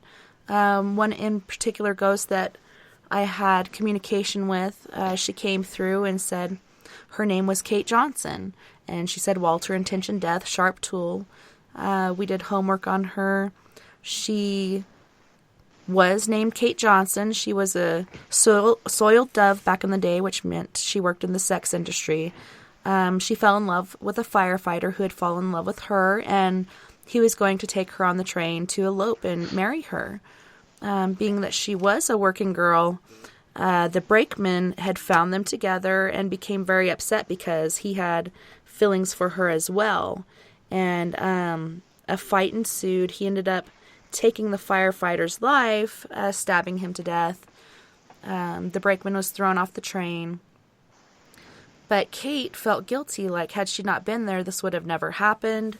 Her madam took really good care of her, sent her to California to try to move on with her life, but she couldn't get over this guilt, so she ended up taking her own life by ingesting muriatic acid, one of the worst ways to go. She was raised Catholic, so she believed if you took your own life, you would be stuck in purgatory. And for her, her purgatory was the train car where her fiancé was killed. That was the point of her demise. So she was stuck on there forever. So many feelings you would feel going through that train car. You'd get on, feel a feeling of claustrophobia. You'd move back further, get a feeling of fear and a mix of rage. Move back further and feel like heat on your face, like there's a roaring fire right next to you. The museum curator told a Catholic school class the story. The museum curator was also raised Catholic. He wasn't going to tell them the whole story, but he told them the whole story in the end. He felt pushed to do so. And I guess now they have a prayer of release from purgatory. A lot of Catholics I talk to say this doesn't exist. Maybe this is another new thing that the Catholic Church has come out with. But the museum curator said it was the most beautiful prayer that he had heard. He didn't recognize it, so he asked them what it was that they were saying. And they said it was a prayer of release from purgatory. I came in that same week. He asked me to go back in the car to see if I sensed her, and he was really sad about it. He felt like she was gone. And so I went back there, walked on the train car. You didn't feel anything anymore. None of the feelings you got before, none of the nausea, claustrophobia, fear. She was gone, and she was gone for about 3 months. But I think due to free will and free agency, she came back. Because there's a little girl named Emmy that's there who, after Kate was gone, and we try to communicate with her to find out what her story was, the brakeman is there as well, and we have pictures of all these ghosts. But he was bullying her. He'd come in and bully her, cuss at her, and chase her off, and then consume our time with nonsense. So now Kate's back to protect her, but she's no longer stuck. Like, she's free to leave whenever she wants to. So for me and my paranormal group, Four Corners Paranormal Investigations, like, that to me is my favorite case, because we were able to not only communicate with, but able to find a way to free her from her purgatory that she had created on her own. And I think this, proves precedence that individuality comes with a price. And if you don't know where someone is, then you're unable to help them. But if you know where someone is relative to you, and you know that they're watching you, then you know that if they believe that they can end the, shall we say, the use or rent of their will thereof at any time, that is the spell that breaks the bind. So in a very real sense, even doing a deal with a celestial isn't enough to break that will, because in the end, Kate chose to have her own will define who she is, which in turn breaks the spell of a celestial, which is kind of like possession in a sense. Yeah, it's very interesting. Every time we go out, it's a different story, different things going on, and And I think that's what keeps us coming back, trying to find the story and trying to find help for this person who is somehow stuck on the other side. But on that note, we do have to go to our second musical break. So to our listeners, don't go anywhere. We'll be right back right after this.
Welcome back to We Are Paradox Media's Late Night in the Rockies. Thanks so much for hanging out with us on the Paranormal Free For All, and that means our listeners are more than welcome to call in at 1-970-335-9596, 1-970-335-9596. Right now, we're joined by one of our newest friends, El Shara, as well as Sleepy Dave Davenport, who does Coffee with Sleepy Dave, generally in the mornings, on Mondays, so on and so forth, as well as Friday nights. So feel free to come in anytime during the week to listen to us on YouTube under We Are Paradox Media. You can find all of our archives there. And we're also live Monday, Friday, Saturday, and Sunday. Welcome back, guys. So great to have you guys on. So great to be here. Oh, thank you. Things have settled down now. It seems so. It sounds much quieter, as if the auto lot is closed. Sam's Hot Car Lot's closed for the night. Come back tomorrow, same time, same place. Yes. Not yet, though. We still have, I think, an hour to go. And I see, Lost Sailor's over here in Periscope, and he just sent me some awesome necklace trinkets and such. I meant to wear them this weekend, but I've been sick on antibiotics, nasal sprays, and feeling like I'm in another world for the last 2 days. But I will wear those. That sounds painful. Yeah, I've had it for over 5 weeks. It's not as bad as it could be, but thank you again, Lost Sailor, a.k.a. Aaron, for sending those, because they are very beautiful. I love them.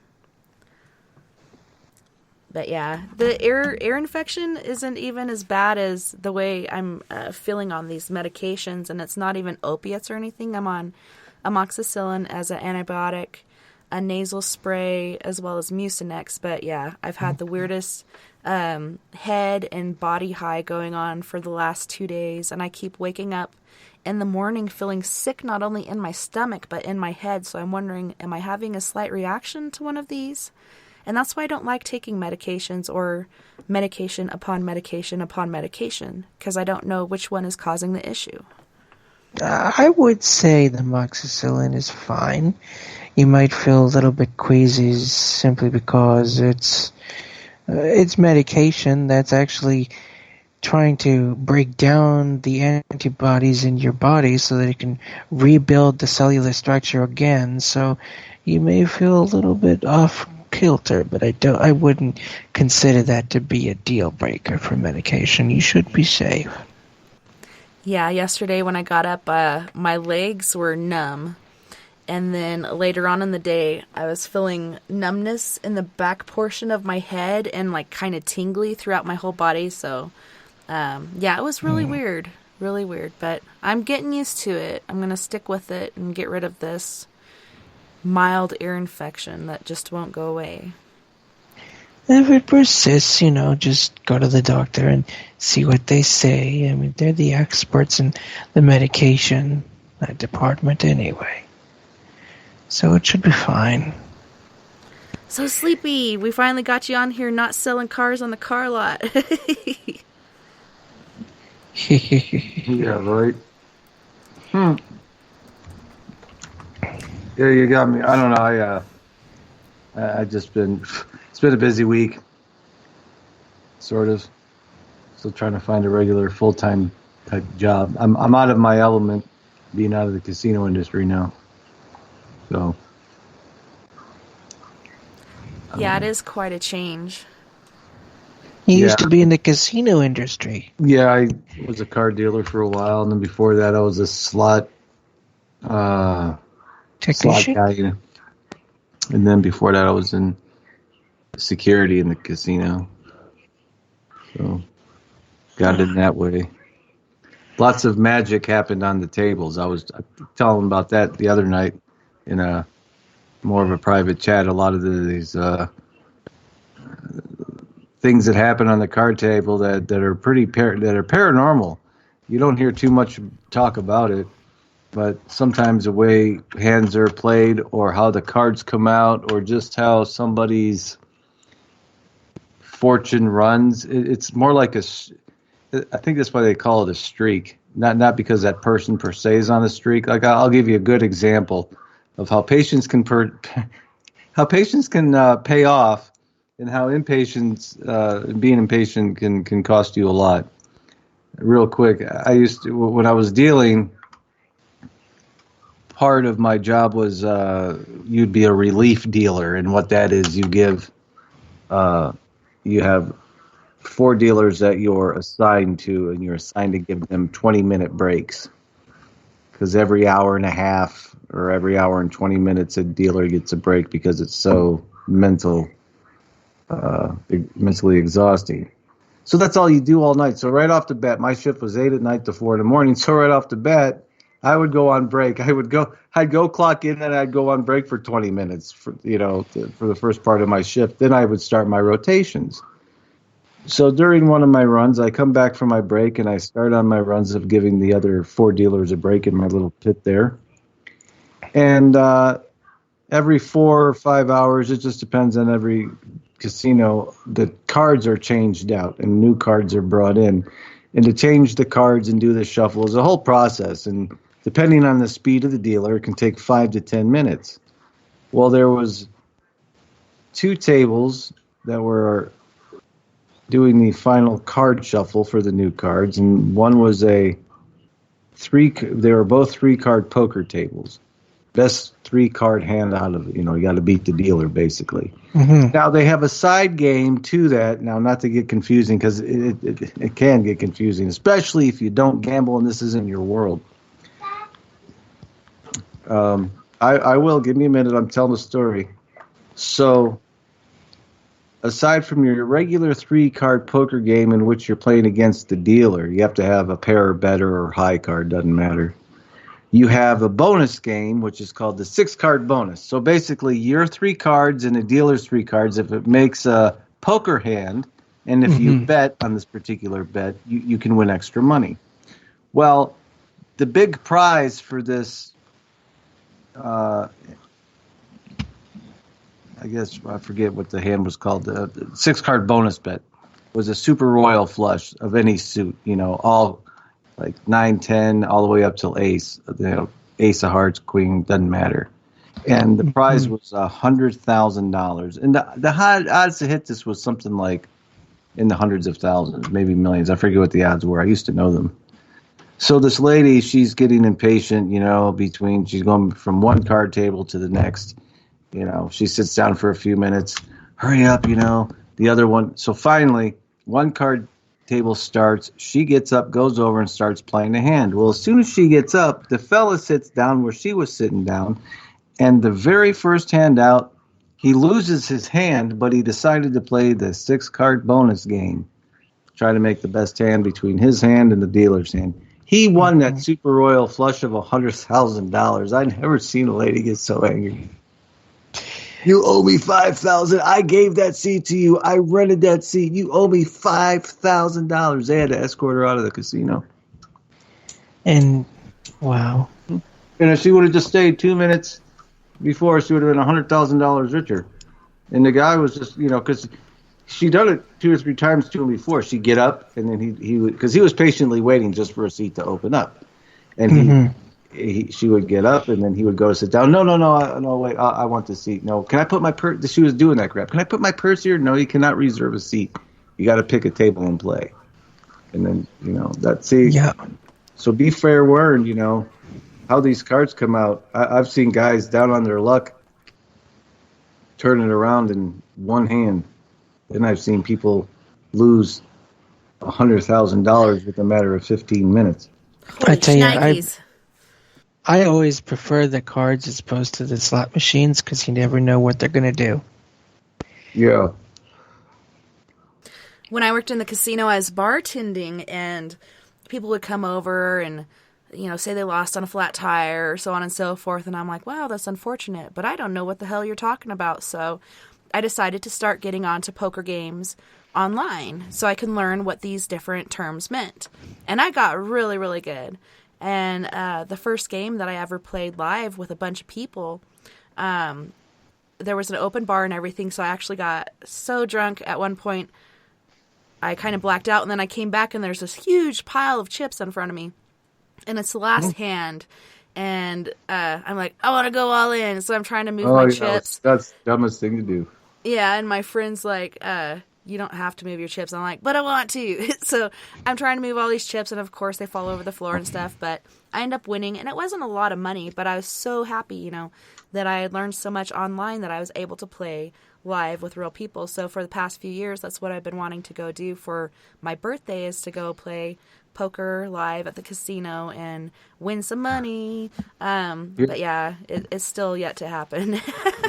Here's a very sad case. When I first got together with Melody's mother, we used to go to Atlantic City a lot. Well, she likes to party.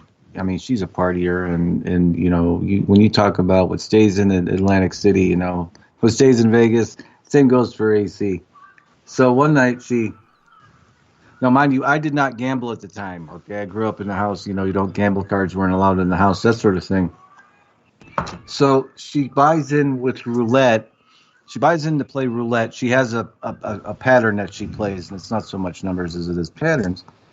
She buys in with I think 3,000 or 4,000, which is not a bad bankroll. If you're going to bet high, you might as well. She rolled this over a span of I think 3 or 4 hours into 20,000 cash. She got pissed drunk, was causing scenes. I mean, normally a casino would shut it down, tell you to cash out. Oh no, but not old AC. And I'm trying to get her to cash out, and the guy was like, "You're not playing the game. You're not allowed to touch your money."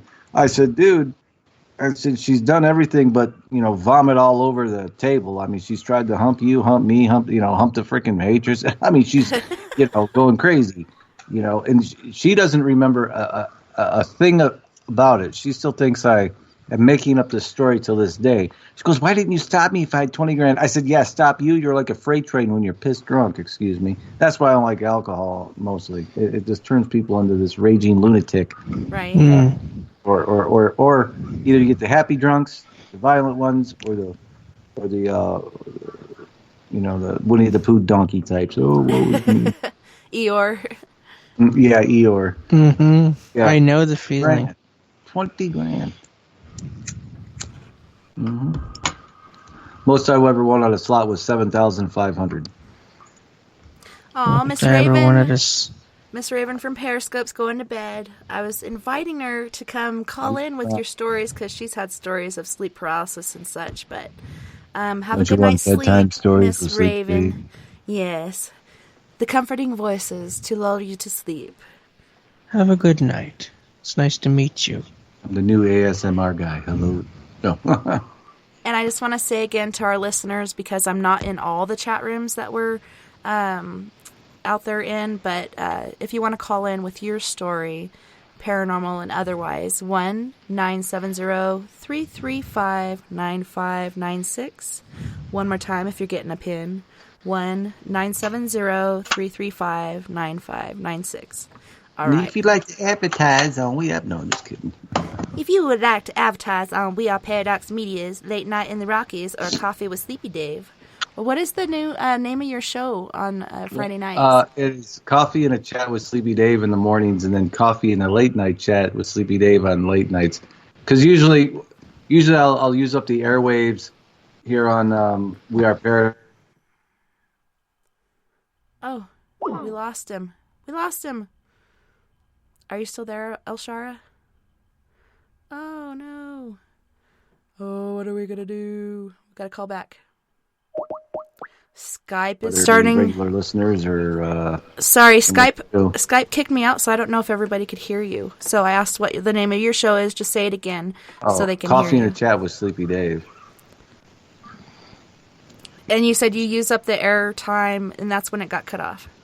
Oh, because our schedule is so open, and until we, either have more people that want to host programs or more content comes in, or people maybe, if they want to do some sort of advertising and commercialism, because I'd like to talk to you about some things that not on the air, obviously, but some stuff, because I like the program in the morning is more free flow and open. It's more geared towards news, current events, plus older news events and how they correlate today. like the same stuff going on. Oh, here's election fraud 1972, election fraud 1996, election fraud 2019. Just basically showing people who are kind of new to the conspiracy genre or how to put the news together and how to put stories together, whether they be, from the paranormal or regular. Like, I'll give you a good example of a news story that I found. And if this could go to the paranormal way, if I'm not going to get all into it, but basically, Gaia worship, GAIA, Gaia worship 2020. Pope Francis preparing to make ecological sin an official part of the catechism of the Catholic Church in New Age shift. So he's merging this New Ageism with the Catholic Church. Also, he mentions Christianity with Chrislam. So basically, one poster wrote. One comment, he says, I thought we were to be fruitful and multiply and subdue the earth. I guess that's against population control, abortion rights, and the Green New Deal. And then talking about Pope Francis, one guy wrote, these guys are so insane, they actually think and legally claim that they own every soul in the world. So I guess the gist of it is that they're trying to make this an ecological sin to bring it goes into the one world government kind of religion, one world religion genre. And this is like the prophetic things that are going on right now in the world that a lot of people aren't discussing or talking about. So we kind of touch in a little bit like that, and I go into subjects like that in depth and detail in the morning shows. And if people want to hear more, then, of course, I'll elaborate on it. But but that can go, 6 ways from Sunday, and then I'll give the links in the chat rooms, because I know sometimes a lot of program hosts, no links in the chat rooms, and, unless it's on a commercial break, or, so I'm pretty open with that if people want to put reference points. And I try to weed out fake news. If I find something that's questionable, I'll say, this is questionable. So, make up your own mind. But I try to keep it as legitimate as possible as far as news sources go. Sorry for the whole diatribe. I'm a little chatty tonight. That's a good way to be. Yeah. Indeed. Yep. I love everybody's individuality and the different perspectives. And, I'm not here to judge. That's not my job. And I listen to everybody's input and take what works for me and apply it to my life. And otherwise, I just leave it in the dust. But I really enjoy the different people that I've met doing radio and actually meeting Sleepy Dave and future Madam President Mel. I don't understand the whole, because I was, like I said, we were discussing earlier, out of the radio thing for so many years, and then all of a sudden you hear of egos, and this guy's tripping, and that chick's tripping, and this guy's bashing that one, and everybody wants. I don't get it. I don't know. Because I guess back in the days, it was more, oh, what research do you have? Oh, I have this much. Let's put it together and let's see. Oh, you got that part of the puzzle? That's how it used to be anyway.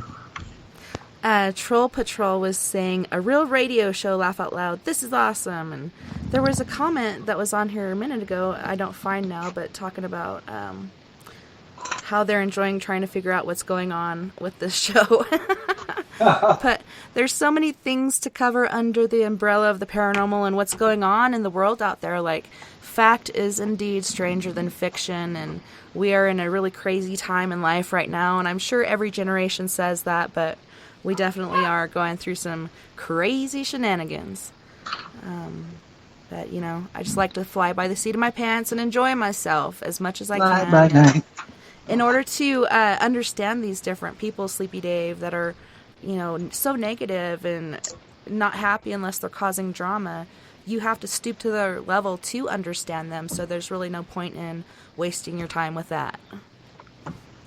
Yeah, I don't know. And a lot of guys that, here's the thing, too. There's a lot of radio people that I still listen to that, I might not peruse their chat, whatever. I'll go back on a replay. But because there's so many now. There's so many radio show hosts and genres. And the floodgates of the Pandora box have really opened 20 years. I've been at this. I remember when nobody knew who Alex Jones was before he kind of went crazy and off the deep end. When you didn't scream every broadcast. Troll He was Patrol. talking about Real ID in 2008. Right.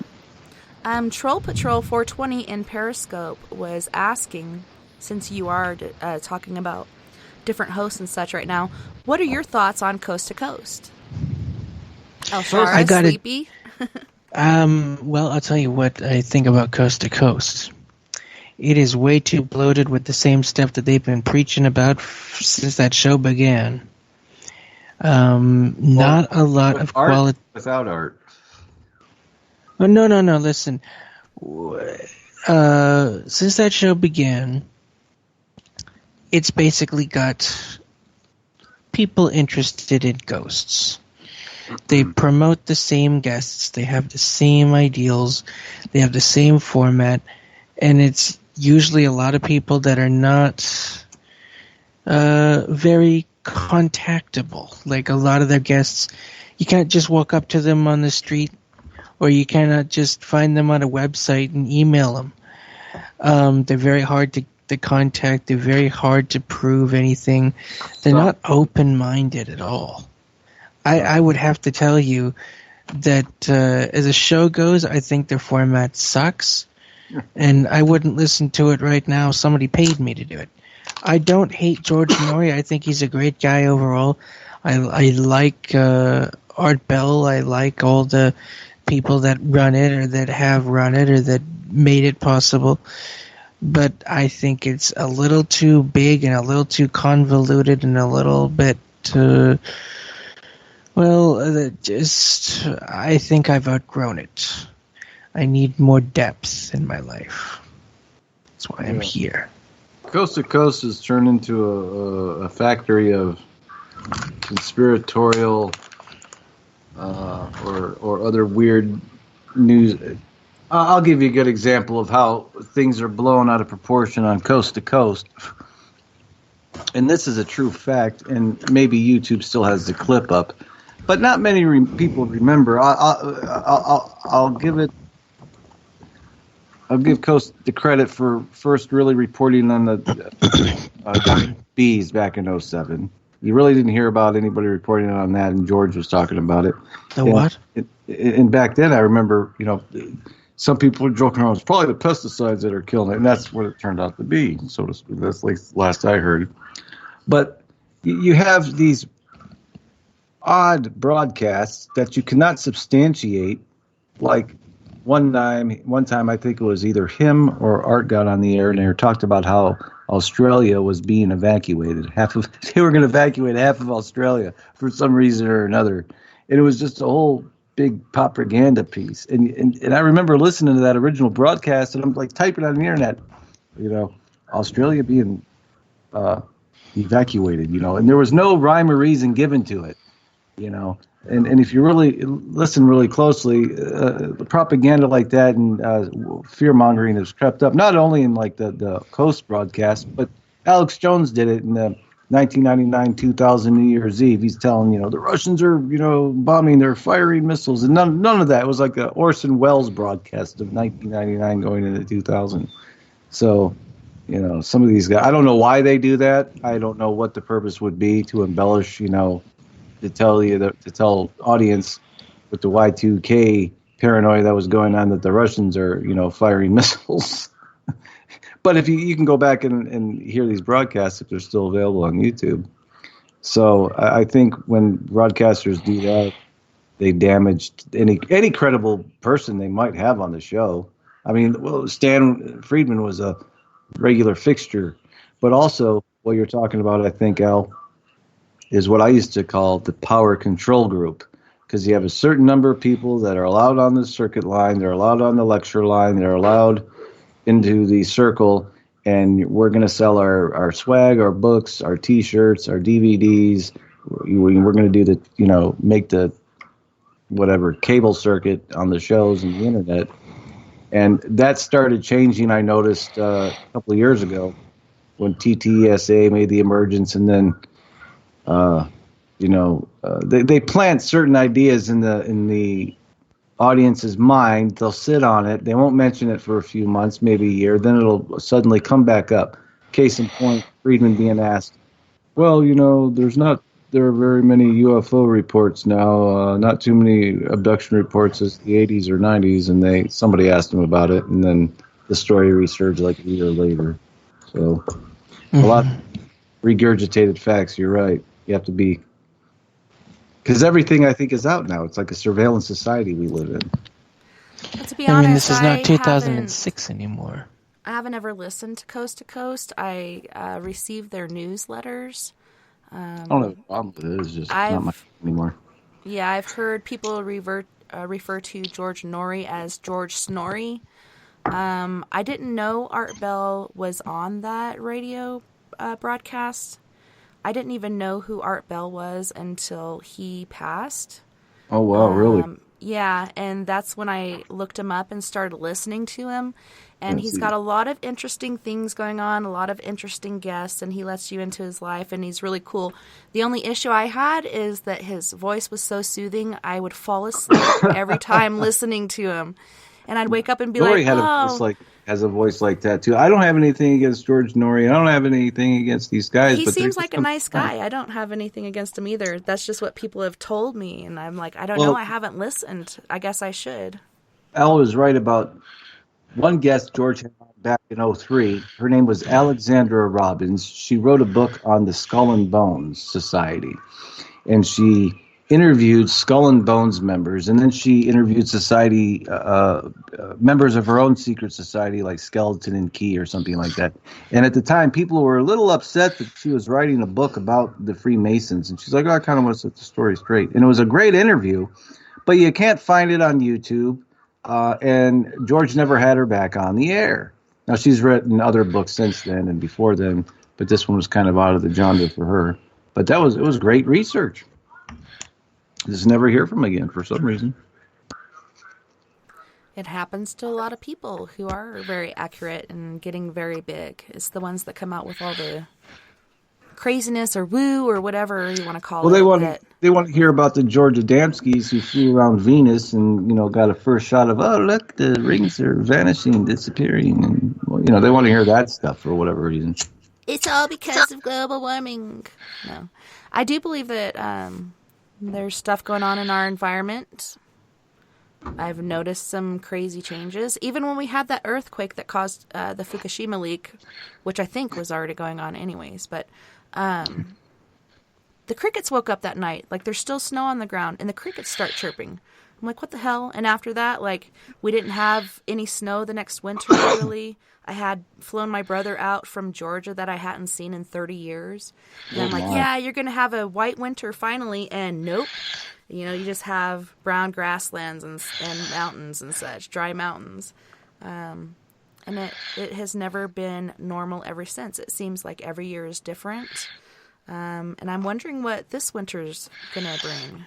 This is what would happen. You talk about weird weather patterns. When I lived in Maryland, I was spending 10 cold winters out there, and I noticed right around 2012, 2013, the weather pattern, like especially in the wintertime, I'd say November through February, it would snow. It would be freezing, and we used to have to park on the top of the 7th floor parking at the casino, so we get a good view of the city, and then for 3 days, like at the end of the cold spell, it'd still be cold, don't get me wrong, but then they would chemtrail the crap out of the sky, and I guess they were, to me, it was like they were heating the area where they were chemtrailing, and then the next 3 days would be 70 degrees, man, and the snow would melt, and you're like, oh, I got to take off my jacket, and then the next 3 days, bam, back to snow. It's like, 6 inches again. It's like, what? But every time they would do the chemtrails, it would get hot, it would get warm. You get a 3 or 4 day stretch of warm weather, and then they would quit chemtrailing, and then the normal weather would come back, and then everything would freeze over again. So there's definitely some weird stuff going on back east. But that's just little things I noticed. I don't know if anybody else notices things like that with weather patterns or how often people look up in the sky. But yeah, I do a lot. I'm obsessed with the sky. I love it. I used to take chemtrail photos back in the early 2000s and the mid 90s, and even a subject like that, there used to be a whole 3-hour programs on Art Bell. You know, guys like Jim Keith would be talking about him, and you know, in his book Black Helicopters Over America, talking about biological this biological gel that was sprayed somewhere in California when they looked at it under a telescope, or not telescope, but a periscope. I guess that's the right term. Yeah. Microscope, not a periscope. God, I'm tired. They noticed blood-borne human bacteria and human blood in this waste that was sprayed over this small town that was causing people to get sick. I think even Unsolved Mysteries reported on it in about 1990 and 92. But a lot of these early researchers, you know, they lost their lives to bring forth what a lot of people, I think, take for granted now. That's my only issue with the whole big blown up of the genre, from ghosts to mediums to conspiracy to whatever else, you know. That's all. Yeah, there's so much going on out there, and I'm constantly taking pictures of the sky, especially when I see the chemtrail X's, and it happens here in southwest Colorado where I live almost every day. And when I go down to Phoenix, I notice it quite a lot too. And yes, there are jets flying in and out, but you can see the difference. Even my sister Amanda that lives down there is like, there's a difference. My mother doesn't quite get it. She's like, look, they leave a stream. But yeah, that stream dissipates. It goes away. The chemtrail streams stay there for quite some time and then dissipate. I've never sat there and watched one. It takes way too long. Well, I notice a lot in the mornings because sometimes with my work schedule, and they'll dissipate into a thin layered cloud is what they'll do. And they'll hang in the clouds all day. Or unless you get a good strong wind to blow them. But other than that, they're hanging there. They ain't going anywhere. They'll just slowly dissipate, and they look like normal clouds if you weren't paying attention. Little thin ones up there. Right. So you living in Phoenix, have you seen UFOs down there? Have you had any UFO or alien experiences? No, not lately. I think for me personally, Arizona has been the most unparanormal events of the last year and a half that I've been here. As compared to Maryland. I don't know why. Maryland was chock full of time slips, time stands, airplanes standing still in the sky. Witnessed that on 3 different occasions. Witnessed a ghost biting my ex right above her breast there. We went down to a Confederate memorial site down in southern Maryland. We were getting back, and I had on video. I wish I still had the video. And because I was on vacation at the time. And so we get in the car and I'm videotaping, and I'm like, oh, that was cool. And all of a sudden she yells, ow, screams really loud. She goes, something bit me. I said, what? And she pulls down her flannel shirt, and you see these set of teeth marks right above on her chest. And I put the camera up on her. I'm like, whoa. So like, stuff like that stuff is gone. That was back in 2008. So, incidences like that, paranormally. But as far as Arizona, no, the last one was 2006 for me, seeing this Phoenix Lights.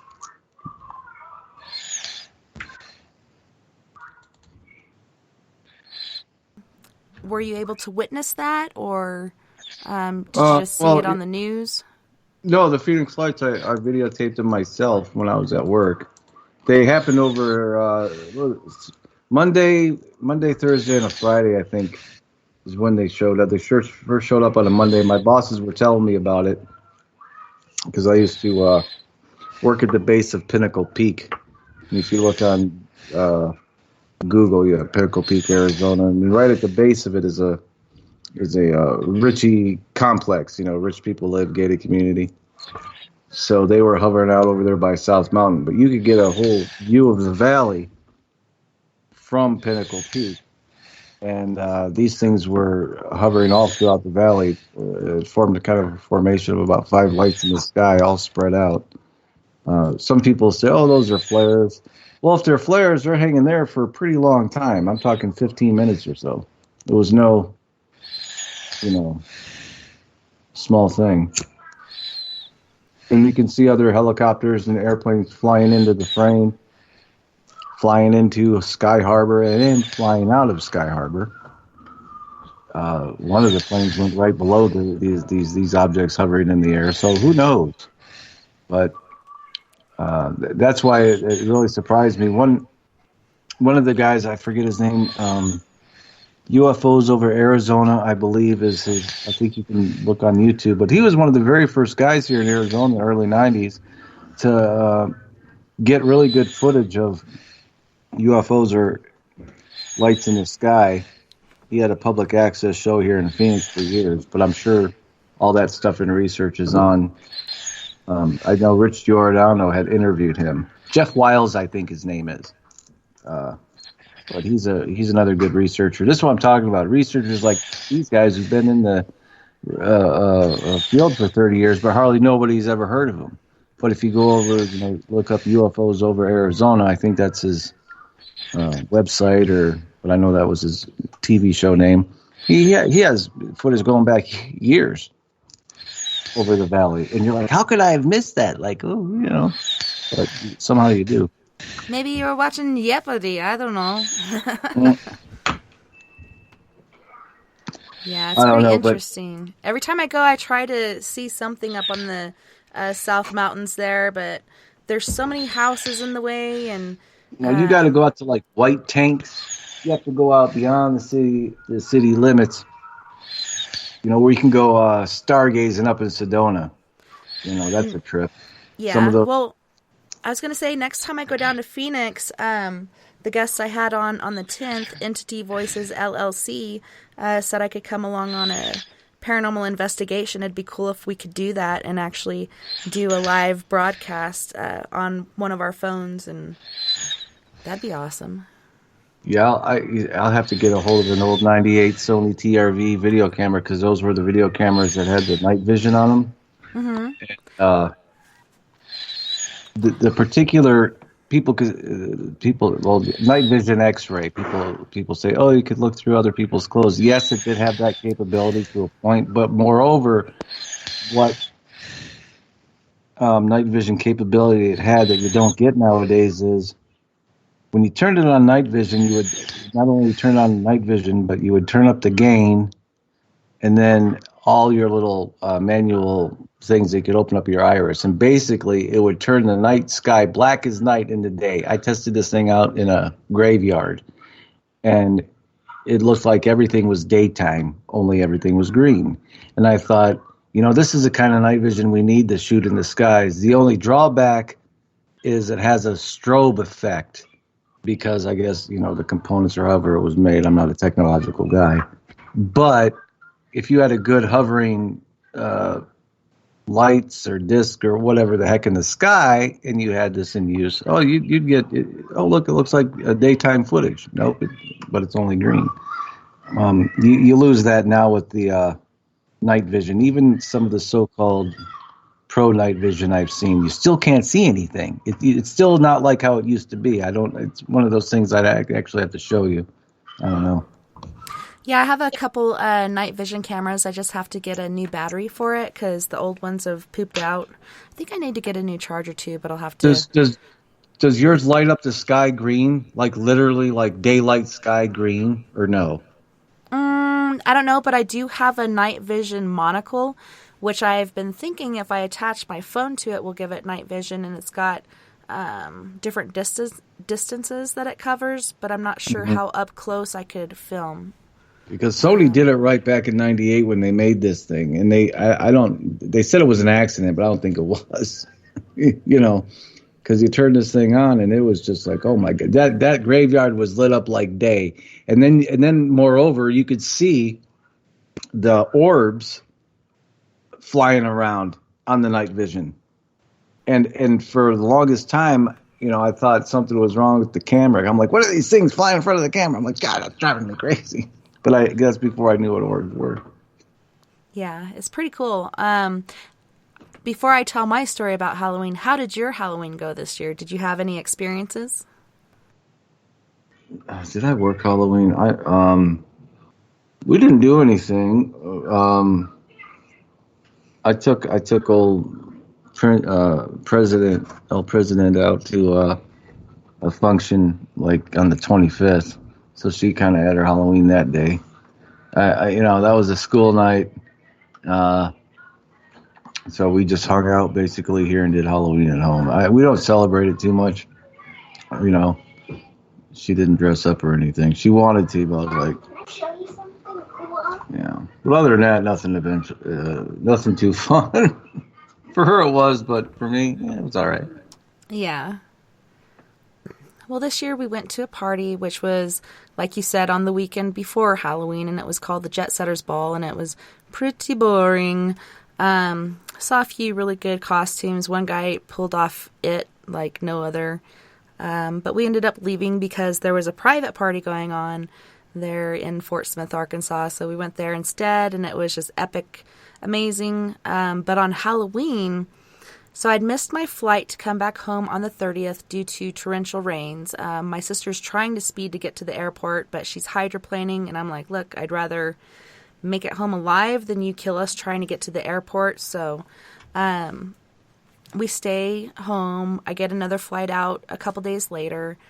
But when Halloween arrives, like right after midnight, Halloween morning, I'm like, hey, I brought all these paranormal tools. I haven't got to really use them yet. Let's break them out and use them. So we had Charlie the plumber over because my sister had a water heater spring a leak on her. Unknowing to her, it had happened quite a while before she realized it. She didn't realize something was going on until we started smelling the mold. But we had Charlie the plumber over, who is a total non-believer, and I pull out the FLIR camera and I pull out my night vision monocle, and I'm like, hey, let's go outside and see what we can see. And so he's using the FLIR camera, and he's like, hey, I see some things over here and over here and over here. And so I point with my night vision monocle, and everything's bright, really bright. And first I see a little girl in an old dress, like a 1800s little dress, and little braided pigtails coming down the side of her face. And then I see a little boy in the background, and then an older guy, and like an Indian in the background. And then I turn the other direction, and there's like a small platoon of Civil War soldiers. And I'm just like, this is not real. This is not really happening. Like, maybe this is the mold affecting us, the black mold in the house or whatnot, but this is insane.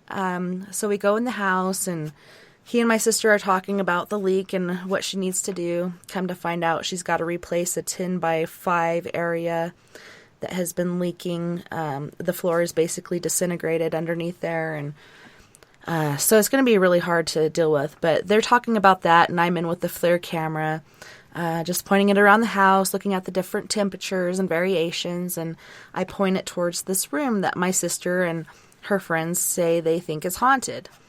And all of a sudden, on the FLIR camera, it looks like a blue cloud comes out of this room, and then all of a sudden, this little head protrudes through the blue cloud, and this little baby crawls out. And I'm like, what the heck? And it crawls closer, and it sits on the floor, and it's babbling. You don't have to stay here. You're free to move on at any time. There's no reason that you have to stay here. Go to the light or wherever you need to go. And after that night, I didn't see them anymore, but I did see the guy from the bedroom, and no longer did he stay in the bedroom. He was coming out and like threatening me.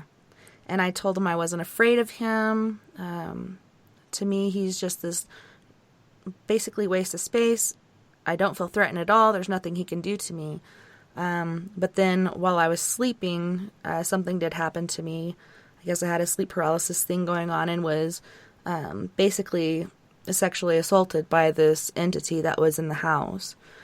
And there's different people, like my husband was on the phone the whole time it was happening with, I don't even remember, but a minute of that phone call. It was really strange. But I woke up with the phone on the side of my head. But yeah, even my sister's friend Cody came, and he was sitting there talking to her, and like in her face, trying to make her hear him because she's not listening. She can't hear what he's saying. And right next to him is this female, and she's like looking around different directions.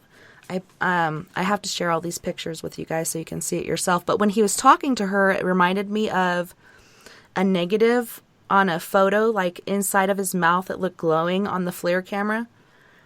He would sit and cross his arms and do different things that her friend Cody would. But it was such an interesting night. Nowhere ever in my whole life, the whole time I've been on this earth, have I had an experience like that with so many different spirits. And I don't know if it was because it was the Day of the Dead or Halloween or because of how thin the veil was, but it seemed like they were everywhere. It's like their time to come out and walk the earth or whatever the heck is going on. You should tell the listeners, 'cause I always love the story because it's just so creepy. The two you tell, was it the mannequin one and then the little gnomes coming out, the little men coming out the cupboard or whatever the heck they were doing? Oh my gosh, that one creeps me out every time. I don't know what the mannequin one is, but the little people... Wait, maybe it was something else about the mannequin one. Mannequins moving around at night. They saw it and they were hidden underneath the covers. Yeah. And they watched it. Yeah, they watched. I forget who was telling me the story, but apparently they were hanging out with, I don't know if it was a relative or a friend, and in their, I think in the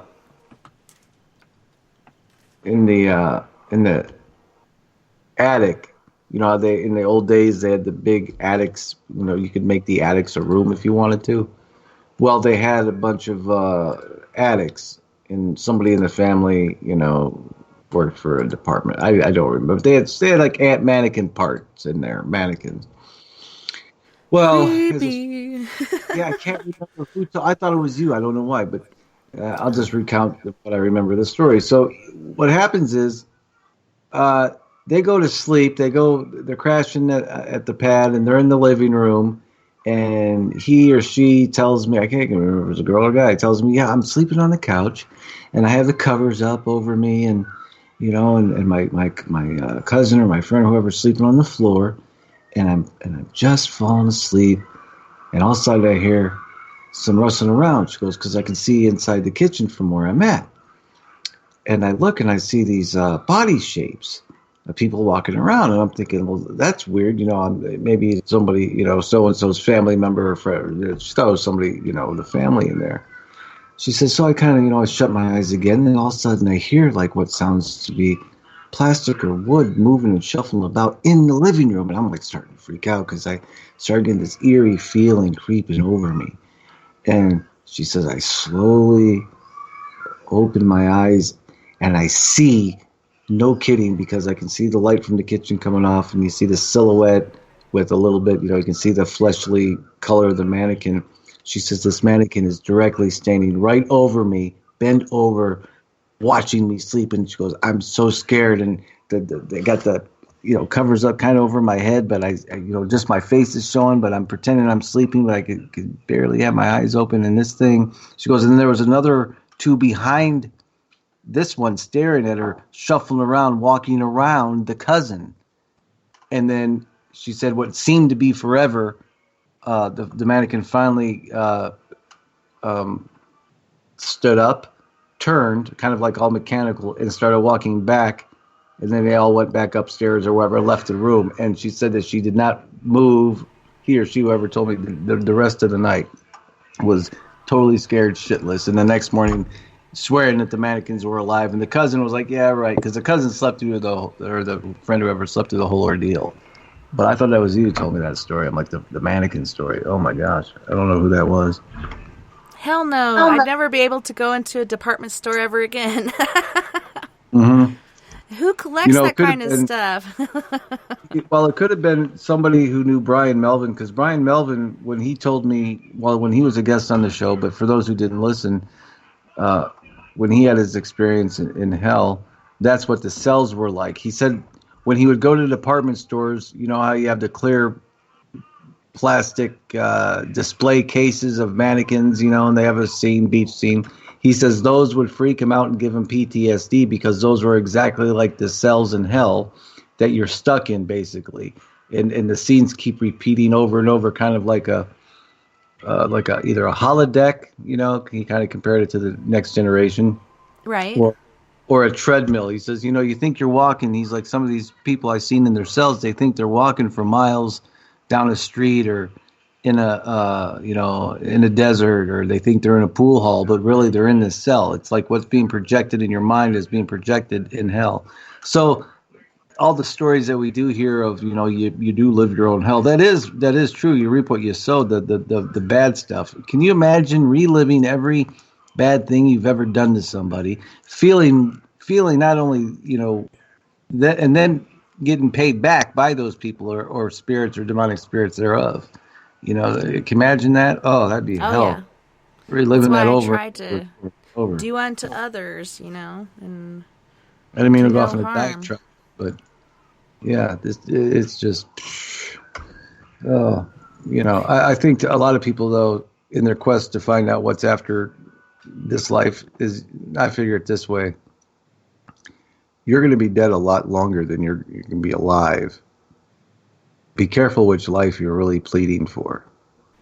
Right. I mean, is this carnal, mortal one that we're just going to return to dust, or is it your eternal one, your soul, your spirit, what people would, some people call the essence or consciousness, soul, spirit, but there is eternal life. I think that I see the curiosity, but man, I'm in the camp of, I personally, now I have done it in the past, consort this medium, what's this, it's interesting, yes, but for me, I've dabbled with too much fire. I can't be doing that for me. It's not, because I know what it is. I know the answers. For somebody who might be listening, hearing me go, this guy's full of it. He doesn't know what he's talking, go smoke another one, sleepy. Yeah, I don't know what they call you, but, but don't let, that, and I don't let that impede me from other people's work and investigation, because they're going to have to come to whatever conclusion themselves. And I'm not here to tell you or anybody else, oh, you're wrong, or, no, it's not about that. I've had the demon. I've seen people possessed. I've seen, anything short of levitation. Right.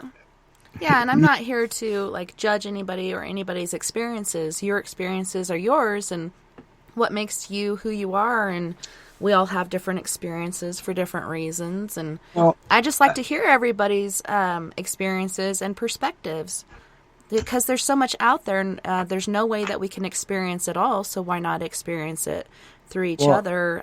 Don't be naive or whatever, but it is very interesting, and it's not my place to judge anybody. That's not my job. I just try to help people, whether they're on this side or the other, and so that's why I do investigations, is to try to find the story and see if this person needs help. If not, let them be. They've made their own decision. They're due to their free will or free agency, and if they need my help, then I'll help them. But I'm not worried about what's on the other side. I just find comfort in the fact that I know there is. So that's enough for me. But investigating is just to try to help people, whether on this side or the other. You know what I mean? Yeah. One of the most interesting things that I've seen before my eyes, now some people would say, oh, this is a miracle from God. And other people would say, test the spirits, meaning, test the Bible, test the Word of God.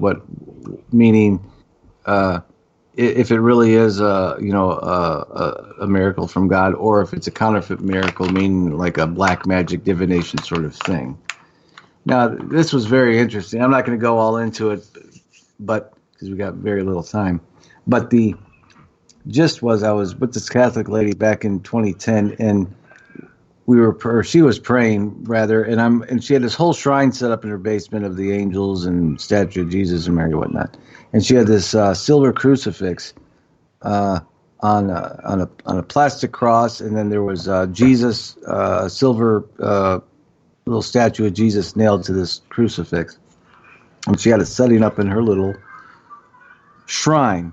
Well, as she's praying, I'm watching this thing literally, and I took out my old, flip phone cell camera back in those days, and this thing started turning blood red on Jesus's where his wounds would be, his wrists, his Hello, beautiful people. Hello, coming down from his head. Sorry. the crown of thorns, and slowly his whole body started turning this blood red on this statue sort of thing. Now, she proclaimed it to be a miracle, this Catholic lady, and she was praising Jesus all over the place. Me, I'm like, okay, are we all really seeing? Because there's 3 witnesses. There's me, my ex, which is Melody's mom, and the Catholic lady. And I said, do you see this? And I'm recording on the audio, too, while I'm snapping pictures. That's how old the technology was. And, but this thing turned, from a silver crucifix of Jesus, and his whole body was, bloody red by the time the praying was done in that little session. I know it's a paranormal, I know it's a supernatural event, whether it's from God or if it's a counterfeit miracle, so to speak. I don't know. I haven't thought about the event in quite a few years, but we've heard things like that before. This letter actually fits in the bag.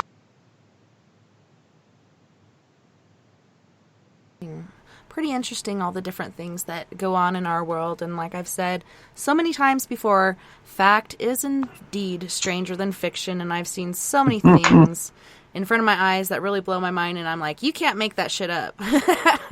That just happened. Well, but yeah. So you have to be careful. We just know we witness weird stuff. Right. So different people in like the Periscope chat room, and who is this guy? So can you tell our listeners who you are, what nights you're on, and what different topics that you cover as we are in our last 3 minutes of the show? Yeah.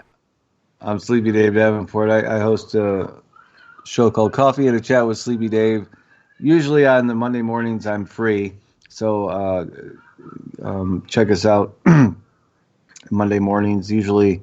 That's usually between 11 a.m. Eastern time, between and 1 and 2 Stargate Eastern time, because I forgot about the time change. Arizona doesn't do time change. And other than that, give us our new hours, because I'm confused on them. I'm on Friday nights with Coffee and a Late Night Chat with Sleepy Dave, but we start at 8 Mountain Standard Time now. Yes, 7 p.m. Pacific, 8 p.m. Mountain, 9 p.m. Central, and 10 p.m. Eastern Time. Okay, all right. So now you're on Mountain Time. Before you were on Pacific. I guess so. What time is it there? Is it 10:58? Yeah, 10:59. All right, minutes ago. Well, you do the outro since this is your bag. It's my bag, baby. Well, thanks for hanging out, Sleepy, and sharing your stories. They're really awesome. And you guys make sure... Al-Shara for hanging. Heck yeah. Al-Shara was awesome, and I love hearing his perspective, your perspective, everyone's perspective. To me, they're all invaluable. Like, you can't pay for this stuff. But I just want to say thank you so much to Al-Shara and Sleepy Dave for being on the show tonight. And thank you to all of our listeners on We Are Paradox Media, Facebook, Spreaker, Twitter, Periscope, iHeartRadio, and wherever else you may be listening beyond the Omniverse tonight. I had a wonderful time this evening, and I can't wait to do it again next weekend. Next weekend is going to be Psychic Weekend. We have Psychic Chris Garcia on Saturday night. And then it's a surprise on Sunday. So I'll let you guys know that one shortly. We actually have, oh my goodness, Craig LaFleur on Sunday night. He's amazing psychic, and he has healing properties going on. So if you have anything that you're dealing with, things that you're trying to help to secure or close up or heal in your life, make sure you tune in on this next Sunday for Craig LaFleur. You guys, don't forget, we are all in this together. Together we can make the world a little better. And together, my friends, we are Paradox Media, because without you, there is no us. Until next time, nighty-night, love and light. Have a wonderful rest of your week. Make sure you don't work too hard, and I'll see you back here. Same paranormal time, same paranormal place. Feel free to join us on the Skype after party. You can call and try to join in by calling 1-970-335-9596. Or you can look me up on Skype under Tessa Thomas-Peterson or Tessa.N.Thomas30.